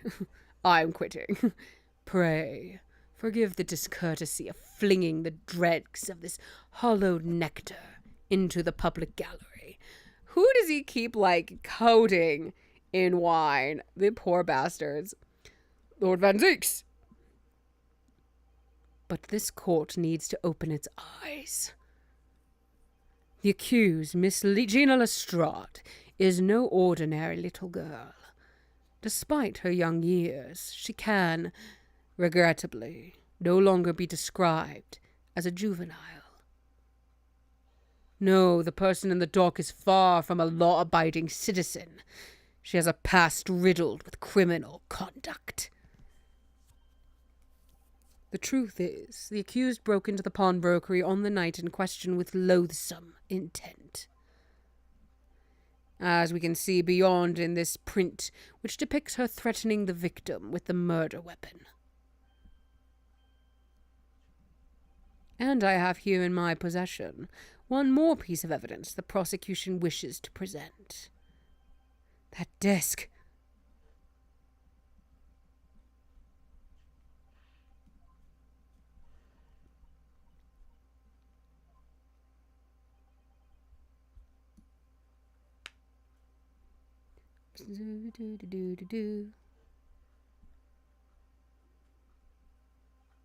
Yes, that music box disc.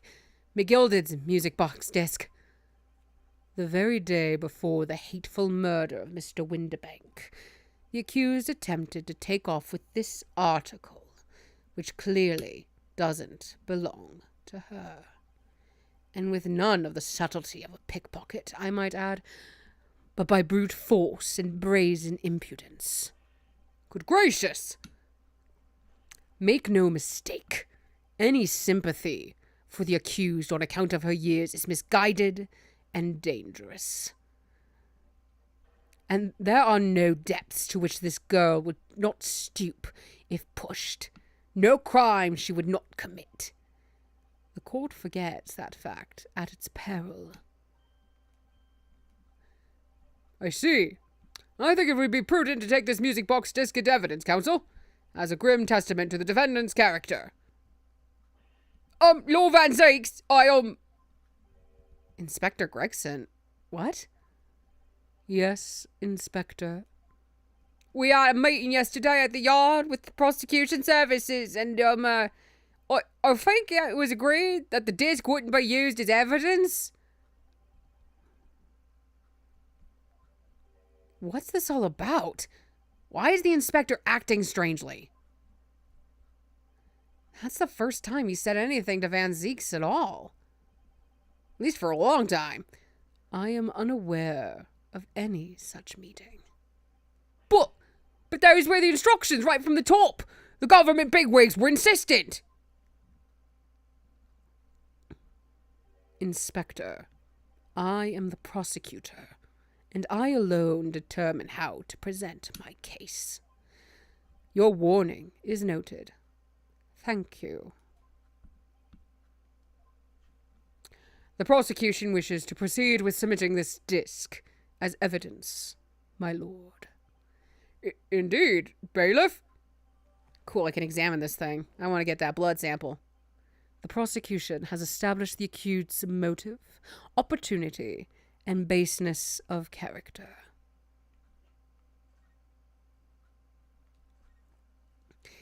Oh, Runo, look!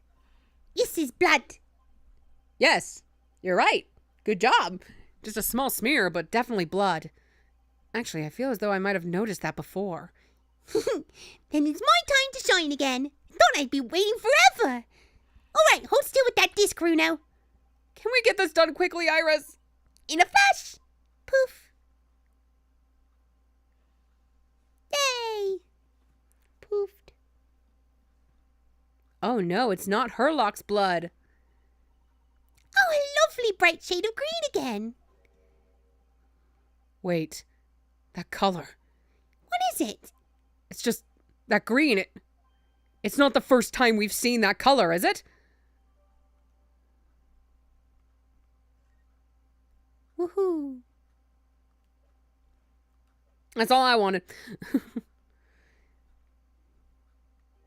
There is nothing more to add.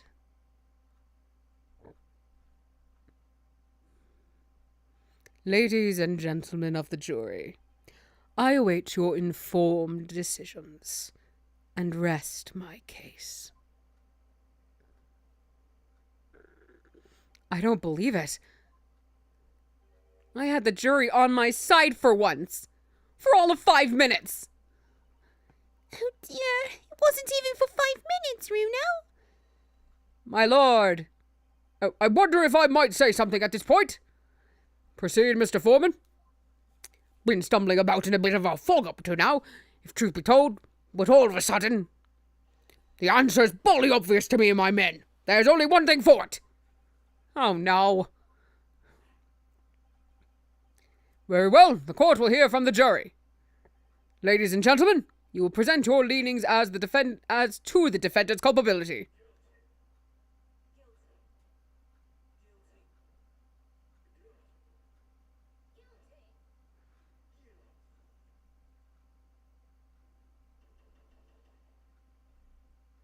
Fuck.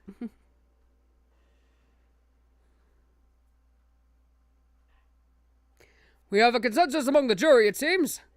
When you have eliminated the impossible, whatever remains must be the truth. That's my line. I wrote that for Harley. Oh, how dare he use it against us. Don't worry, Iris. I don't think we're finished yet. There's still more to this case than we realize. There must be. Because there's one thing that I'm absolutely certain of. Gina didn't shoot Mr. Windibank. That's beyond any doubt. Very well. We will proceed with the second summation examination of the day. Mr. Foreman, are you and the other jurors ready? Garadeb Squadron is primed and ready for action, sir. Very good. So, ladies and gentlemen of the jury, you will each explain on what grounds you have now determined the defendant to be guilty.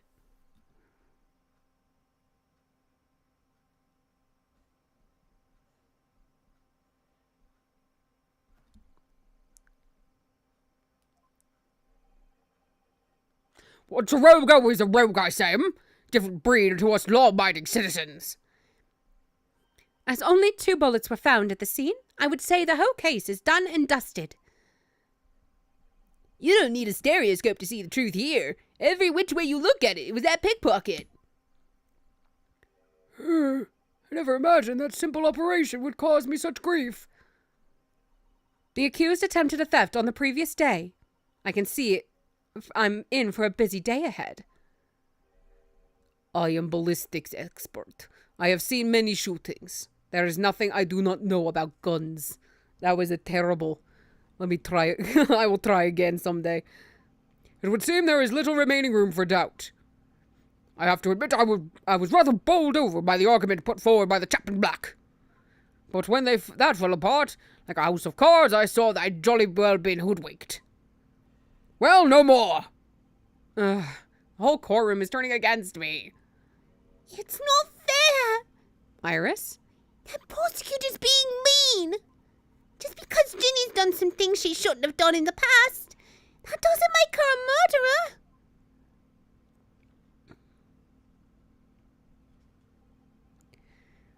Allow me to savor this fruity vintage while I savor the spectacle of your fruitless debate on the matter. Here's to the truth coming out. Eventually. That's enough preamble. Counsel, proceed with the summation examination.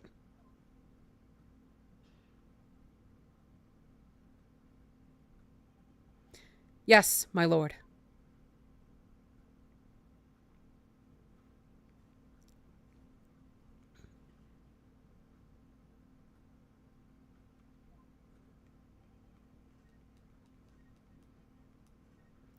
You've been talking about this all day, dude. What's up?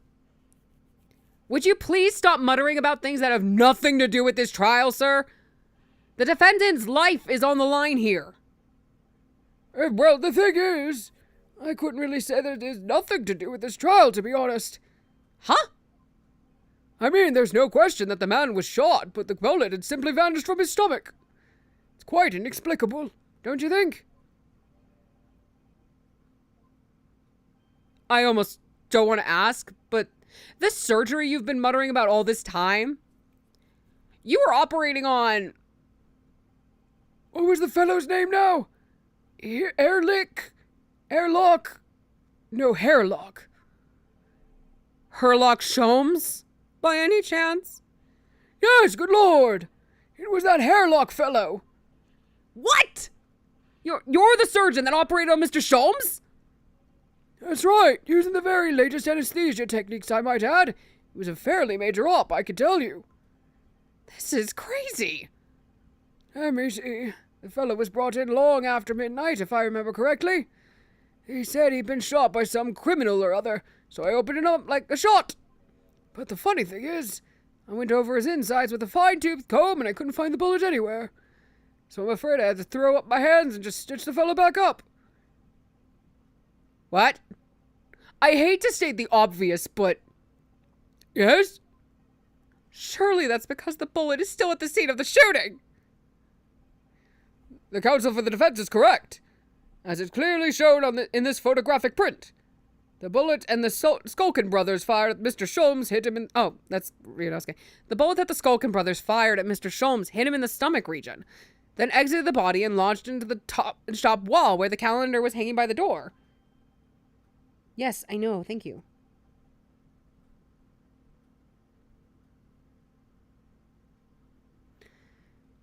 I think you'll find it's really quite simple if you just consider the problem three-dimensionally. Who do you think I am, son? Well, juror number 4 is about the best I can do. As soon as I saw the wound to the man's stomach, I flipped him over. Like a pancake? Are you saying that you checked his back? Of course I did. And there wasn't a trace of injury. No sign that the bullet had left the body at all. What? That's the point. The only logical conclusion was that the bullet was still somewhere in the man's innards.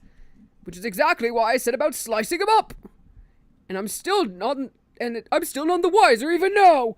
How many times do I have to say it? Can somebody please explain how it happened? Can somebody please solve the mystery? It's almost as much of a mystery as how this jury was put together.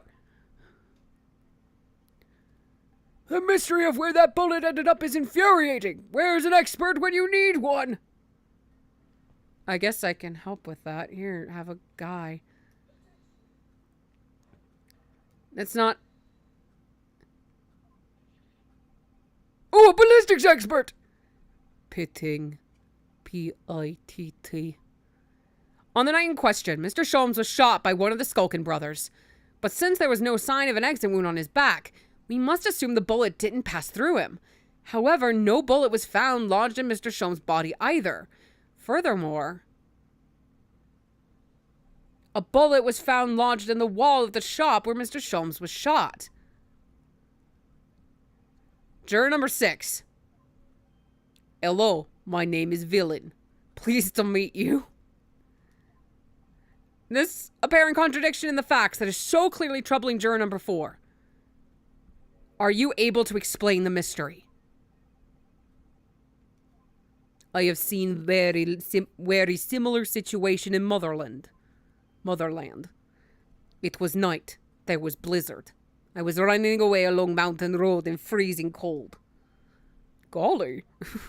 The snow was piling high on both sides of road. It was very narrow and dangerous. My pursuers had hunting rifles and they were on dog sleds.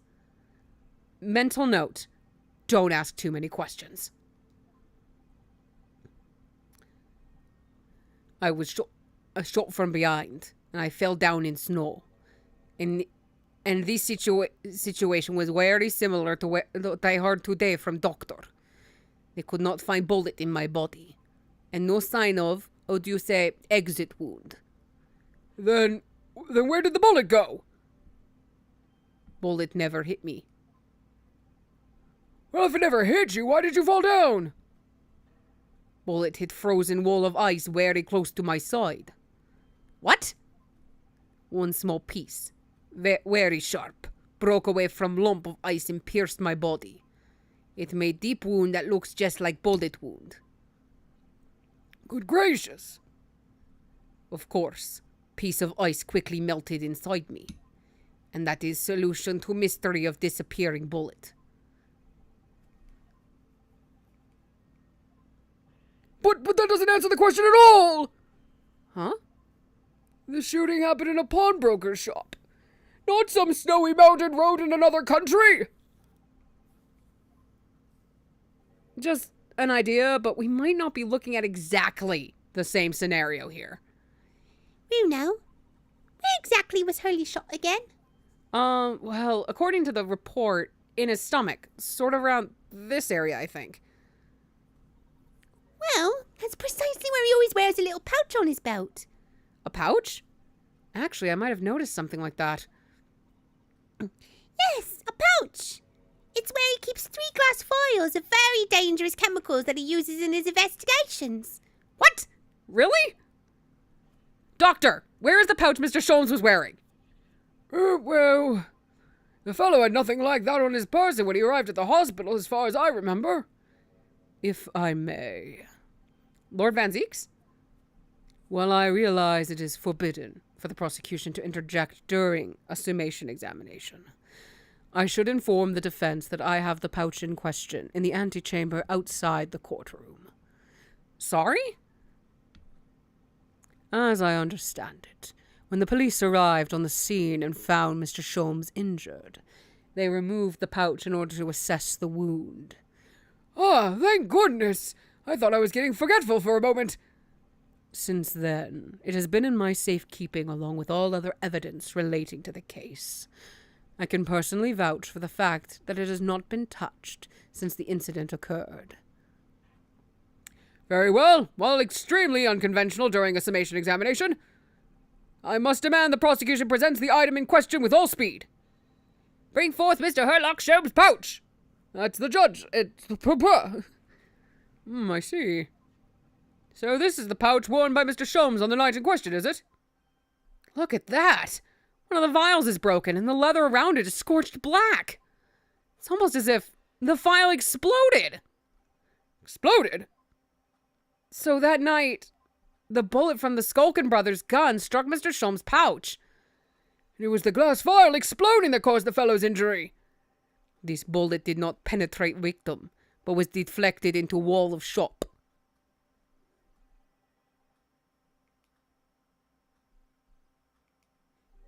A delightfully complex aroma. Well, it would appear one mystery has been solved at least. Though it has no bearing on the truth of this case. The bungling and burglaring brothers shot the detective, and the accused shot the pawnbroker. The pertinent facts of the case remain unaltered. But at least the mystery is solved. I can sleep easy tonight. Thank you, young man. Thank you very much. Glad I could help. Due to its bearing on the court conundrum just solved, the court will sequester this scruffy pouch as evidence. Ernie's pouch isn't scruffy. It is now, and I'm going to look at it. Now the summation examination. Hold on. Let me look at this.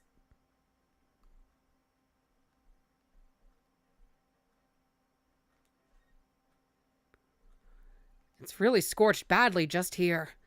Oh, the strap is broke. Look, broken, look. This must be where the bullet hit then. Let me see. Oh. I found our third bullet. What the? Iris, look! Behind where the broken file was. Do you see it? Ah, that's the Skulkin Brothers bullet. What a stroke of luck that it's hit his pouch. This is an amazing discovery. What this means is there were 3 bullets fired at Windibanks that night. We found exactly what that juror was talking about. The 3rd bullet. It's time to press that juror again, I think.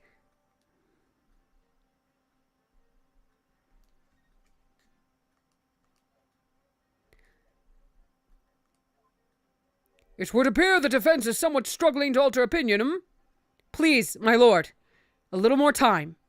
After all, that's a new piece of evidence. It could be a valuable clue. And you can't afford to overlook anything here, Ryunosuke.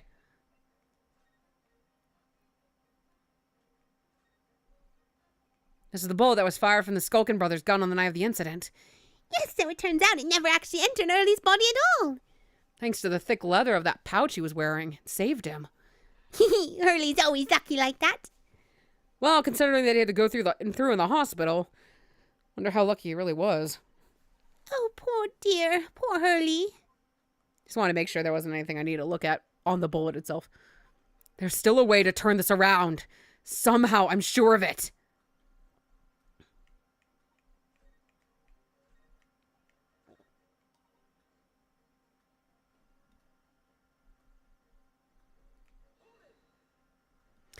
It's the number of bullets that has you convinced? Only 2 bullets were fired, and the 2 guns that fired them have been examined by the police. When the parlor maid asks me how many are invited for dinner, I always tell her to count the table settings.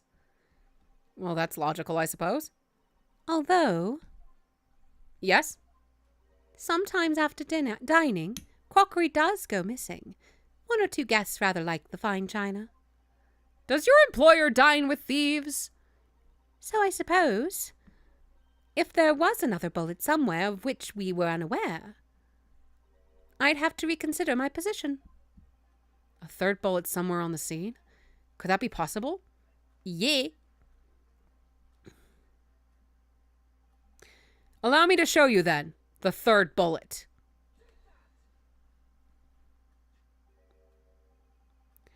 Here it is. We discovered it just now.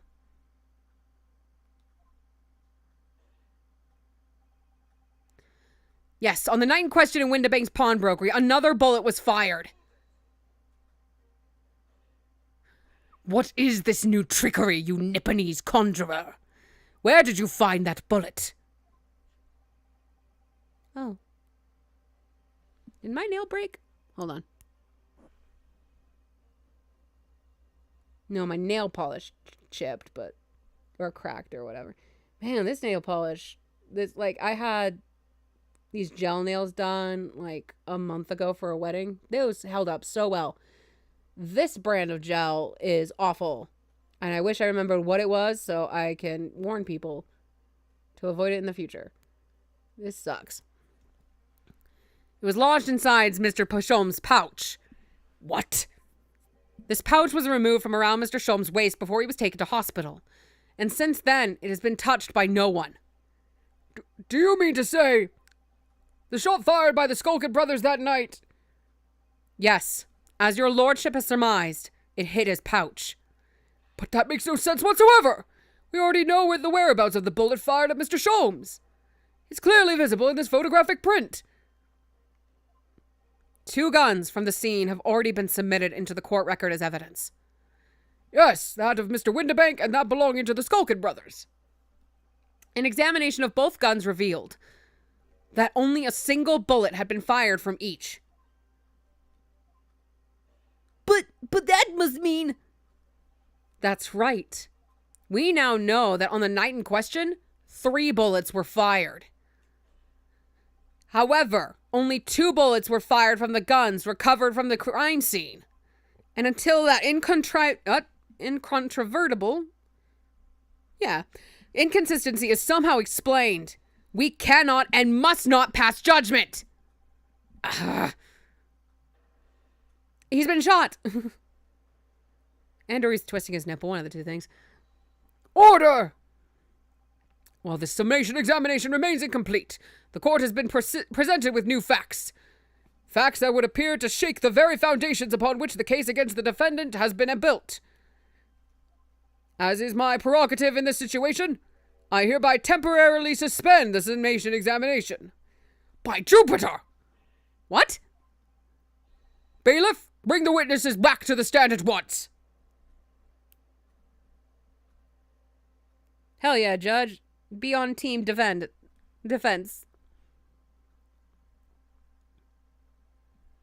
Witnesses, Governor? were you listening to proceedings while the defense carried out the summation examination? We was, Governor, we was. Perhaps we can dispense with the tedious preamble. Simply answer this one question. A 3rd bullet has been identified at the scene of the crime. What do you make of that? Make of it, Gov? I don't make nothing of nothing if I can help. If it is one of yours? God blimey, Gov, God blimey, not a chance. In that case, did you have an accomplice? What? Never! The Skulkin brothers work alone! It's just the 2 of us, that's our trademark. How soon we forget poor Sulky? Only 2 of the bullets from the crime scene originated from the firearms we have in evidence. The 3rd bullet was fired from another gun. Where is it? Lummy, that's an head scratcher. I can't pick a voice for Dash help. Counsel for the defense. Yes. I should like to hear your thoughts regarding these new developments. The 3rd bullet, and the mysterious missing firearm from whence it came. Thinking back over all the testimony we've heard and all the evidence we've seen, I think I'm starting to form a picture of what really happened that night. My lord, I think it's clear that this 3rd bullet tells us about the Skulkin brothers. I'm gonna have... Because they talked about, like, they had 3 brothers, and they keep trying to bring Sulky in. On that night at Windibank's pawnbrokery, the brothers must have been working with a 3rd man. The witnesses are clearly doing their best to cover up the existence of this accomplice. But the evidence all points to the fact that there was someone else present. Someone carrying a gun.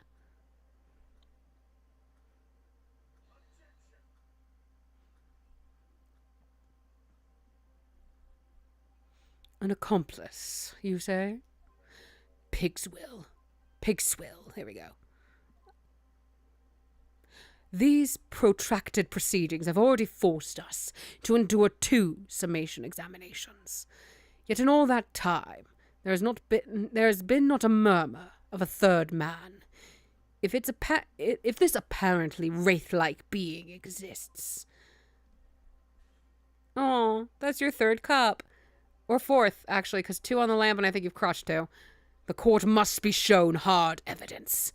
Without it, this fantasy will be crushed. The prosecution demands answers on 2 counts. Firstly, proof, evidence that this accomplice was ever at the scene of the crime. And secondly, the identity of this spurious character. The Skulkins are lying. I know that. But how can I ascertain the identity of the person they're hiding? Well, counsel? I'm supposed to prove the existence of this accomplice and reveal the person's identity even... In response to the prosecution's demands, my lord, the defense...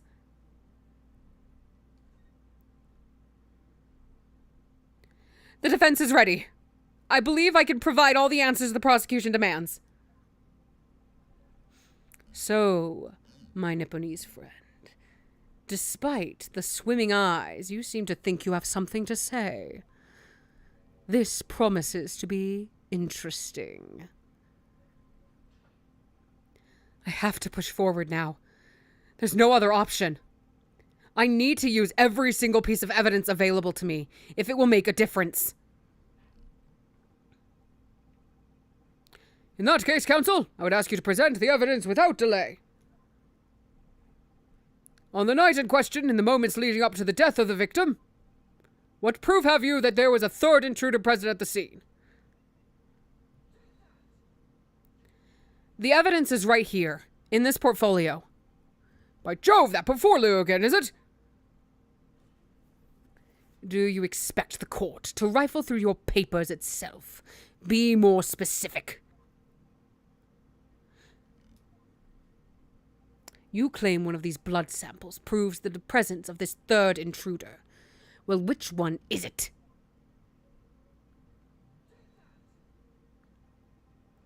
What am I looking at here? There appears to be some green paint or such like around the bullet hole in the middle of the calendar. That's a blood stain, my lord. A blood stain? Green blood. Curious, even for you. Is the court to understand that the intruder was some inhuman creature? It's something developed by Mr. Herlock Sholmes. By the great detective? New invention. Stop. Not yet appeared in stories. Stop. It's this, you see. It doesn't have a name yet, though. This fogger spray is a chemical that reacts with the different elements in people's blood to change its colour. Different elements of people's blood? Yes, everyone's blood is slightly different, you see, because it's made up of different elements. So, by seeing what colour it changes to, you can tell in a flash whose blood it is. Oh, that brings a whole extra dimension to looking at blood. Talk of blood in courtroom. Stop. Very exciting. Stop. As an example, this one shows the blood of the victim, Mr. Windibank. Oh, a striking blue. Yes. So you see, the green color of this blood stain on the calendar shows that somebody else was shot in the main part of the shop. Now hold your fire there, young man. Could be from some unrelated incident, couldn't it? No, it's not unrelated. The date showing on the calendar is the date on which Mr. Windibank was killed. By golly! Therefore, we can assume that whoever was shot on the same day. Then whose blood is it? Well, the Skulkin brothers are in the stand don't appear to be suffering from any gunshot injuries. Which means it must be the blood of somebody else. The third intruder, in fact. Whose identity the court was still waiting to hear. You can't delay this any longer, my learned friend. Who is this alleged third intruder? Eggs Benedict.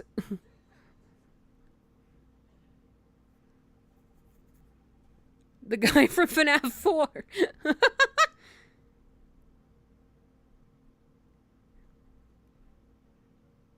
Hold on, actually. Is it FNAF 4 or FNAF 5? Sister location. That one. The man's name is Eggert Benedict. Eggert Benedict? Who on earth are you talking about, counsel? He paid a visit to Windibank's pawnbrokery on the afternoon before the incident took place, when the accused attempted to deceive the pawnbroker into releasing the article into her possession. That's right. The man identified by the defense, Mr. Eggert Benedict, then attempted to take the article from the defendant by force.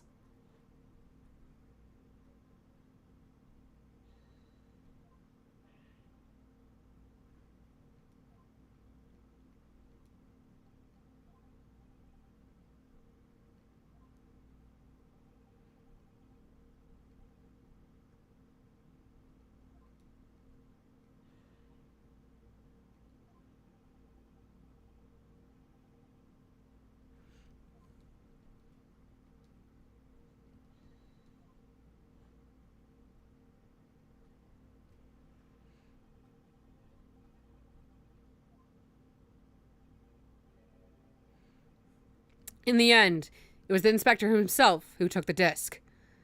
Can you corroborate this account, Inspector? Yes, my lord. That's more or less what happened. And in the interest of being thorough, I asked Winterbank for a print showing the fellow. Taken from one of his red-handed recorder gubbins, what? I don't know. Yes, that's him talking to Mr. Winterbank that morning. And you claim this man is the brother's accomplice? Well, Mr. and Mr. Skulkin? Never seen the geezer before in my life. On my life, Gov, on my life. Never seen him. Well, somewhat unsurprisingly, it appears our witnesses disagree with the assertion. I'm sure your lordship recalls my learned Nipponese friend's actual assertion, which was that he could prove the identity of the alleged accomplice. Yes, and I can. Then show us the evidence. I agree. We must see proof that the clean-cut gentleman in the photograph is the filthy criminal you say he is.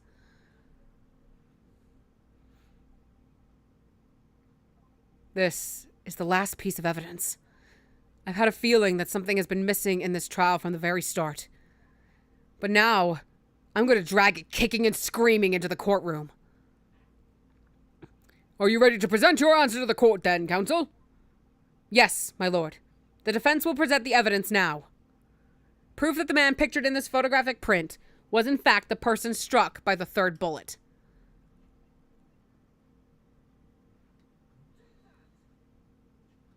As I mentioned before, on the afternoon of the day in question, the defendant attempted, deceitfully admittedly, to reclaim this disc from Winterbanks. Which is when the aforementioned Edgar Benedict appeared on the scene, I believe. This man then attempted to purloin the article from the defendant's possession, too. Possession, no? I read that wrong, wow. That's correct, my lord. I myself was present at the time. It was following this that a minor incident occurred.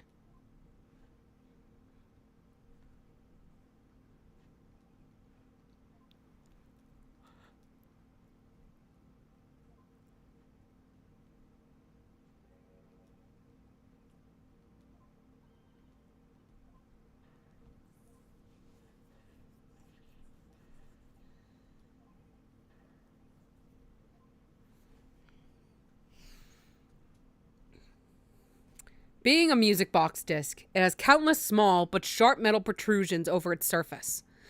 Those protrusions cause Mr. Benedict's finger to bleed, and the resulting smear of blood is still visible on the disc now. Goodness, a blood stain, is it? My assistant and I just analyzed the blood stain here in this very courtroom. Using my trusty Fogger gun. Yes, and we added the results to this portfolio. I say! It's green! It's exactly the same color as the blood around the calendar. The evidence is conclusive.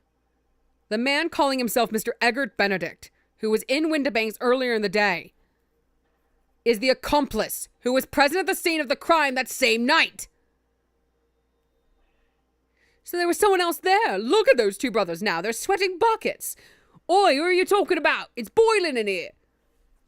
Oh, that was one of the brothers. My lord, it is the opinion of the defense that Mr. Eggert Benedict should be summoned to the courtroom to testify. It would certainly seem that we can ill afford to ignore this gentleman's apparent presence. This has gone on long enough now. This flagrant ignorance of the mechanics of law. Herlock Sholmes, you say? Yes, I've heard the name.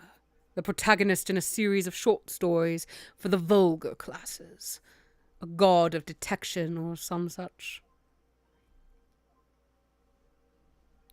And now you employ chemical substances devised by this fantastical persona in the highest court in the land. Do you expect us to take you seriously? The samples made by this plaything are not fit to be called evidence. So the bloodstain turned a shade of green. What of it? Here's to you successfully proving that no other blood in the world would turn the same color. Well... Oh no, the leg! And pray, do not even think of suggesting that we should take Mr. Sholmes's word for it. Is he right? I don't know. I mean, he is a great detective. What are you talking about? We can't let him get away with that. I knew it would come to this. Of course, Mr. Sholmes' invention isn't going to be recognized by any official body. But what other choice did I have? I'm just remembering what Father Christmas over there said before. About how he was temporarily suspending the summation examination. Did you just call the judge Mr. Santa Claus? Bless you, girl. In other words, the examination isn't over yet, is it? Good grief! What did you just say, young girl? And in the summation examination, the decision as to whether or not the trial continues is in the hands of the 6 jurors, isn't it? So the way I see it, it doesn't matter what certain other people think of Hurley's invention. At least, not for now. Yes, she's right! Young lady, you have quite the devious mind. It really just comes down to one thing. Whether these ladies and gentlemen of the jury are convinced by what you say, Runo. Is that about right, would you say? Or did I misunderstand something? Unbelievable. Mr. Sholmes' partner is a force to be reckoned with. Iris Wilson, sharpshooter. After that shrewd precis of the situation from an entirely unexpected source, it must be acknowledged that the previous summation examination is yet to reach its conclusion. This is absurd! Ladies and gentlemen of the jury, the court now looks to you for your final leanings in this matter.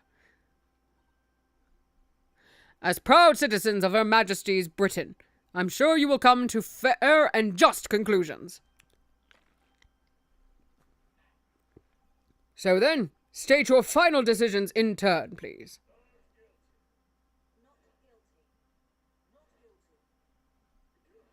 Whoa!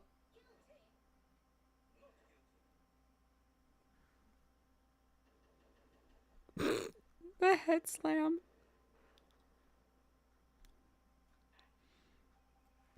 Two call guilty, and 4 call not guilty. Such is the outcome of the summation examination. My lord, with all due respect, this is an outrage. The prosecution refuses to accept this decision. On what grounds? If these jurors are persuaded by some half-baked concoction devised by a pretender to real police work, then they are too ignorant to be trusted with the judgment of anyone's guilt. I'm sorry, Lord Van Zieks, but the outcome of the summation examination cannot be ignored. This trial will continue. Ah! Ah!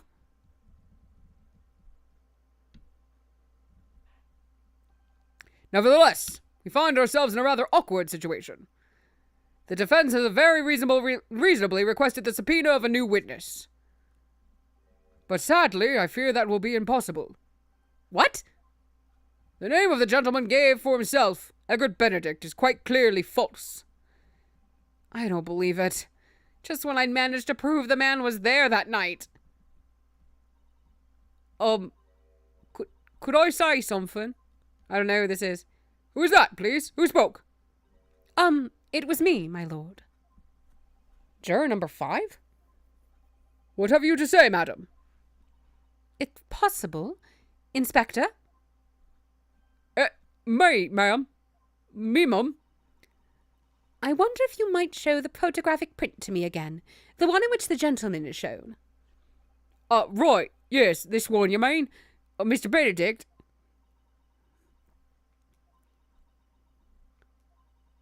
Yes. There's no doubt in my mind. Juror number 5, you don't mean to say you know this man? Yes, I know him. What? No. Good gracious! Order! Juror number 5, how on earth? I am a communications officer. Stop. As we can clearly see, The gentleman in the photograph is... Stop. Also, a communications officer. Stop. He works in my office. Stop. A very talented operator, in fact. Stop. He should be in the communication station now. Stop. Tapping away on the telegraph. Stop. This doesn't seem right somehow. I can't put my finger on why, but it doesn't feel right. I suppose we all imagined the accomplice would be some sort of hardened criminal. It's a bit unexpected to find out that he has a respectable job by day, whatever he gets up to at night. Yeah, I suppose that's it. I suppose that's why I felt something was wrong. if the gentleman is at London's communication station, we should be able to subpoena him within the hour. Lord Van Zeeks, if you please. Yes, my lord. Make the necessary arrangements with all haste. Sorry, one moment, I gotta wipe off my glasses. You're getting foggy. There we go. As your lordship bids. The court will recess for 1 hour. When the new witness arrives, we shall reconvene to hear the gentleman's testimony. Inspector Gregson? Yes, my lord. I would like to hear from you specifically about events at the pawnbrokery on the day in question. Come to my chambers during the recess. Yes, sir, my lord. Very well. Court is adjourned until 1:40 p.m.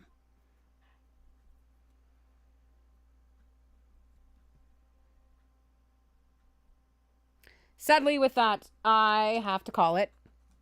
We will be for sure finishing this case next week. Let me double check I'm not lying about things. Yeah, I'm still available next week, so. We will finish this game next week, and we'll get started right away on the Resolve game. So just Avenger? Okay. Let's see. Luke should be streaming Saturday mornings. I believe he is currently playing... What is he? Oh, Tales of Vesperia. And then Edgelord streams Sundays. He is currently playing... he's currently stuck in the world of Digimon Story Cyber Sleuth. The second one. Can't remember the subtitle of that. Anyways, thank you guys so much for joining me. It's been a pleasure. And I don't know when, but we'll see you then. Ta-ta.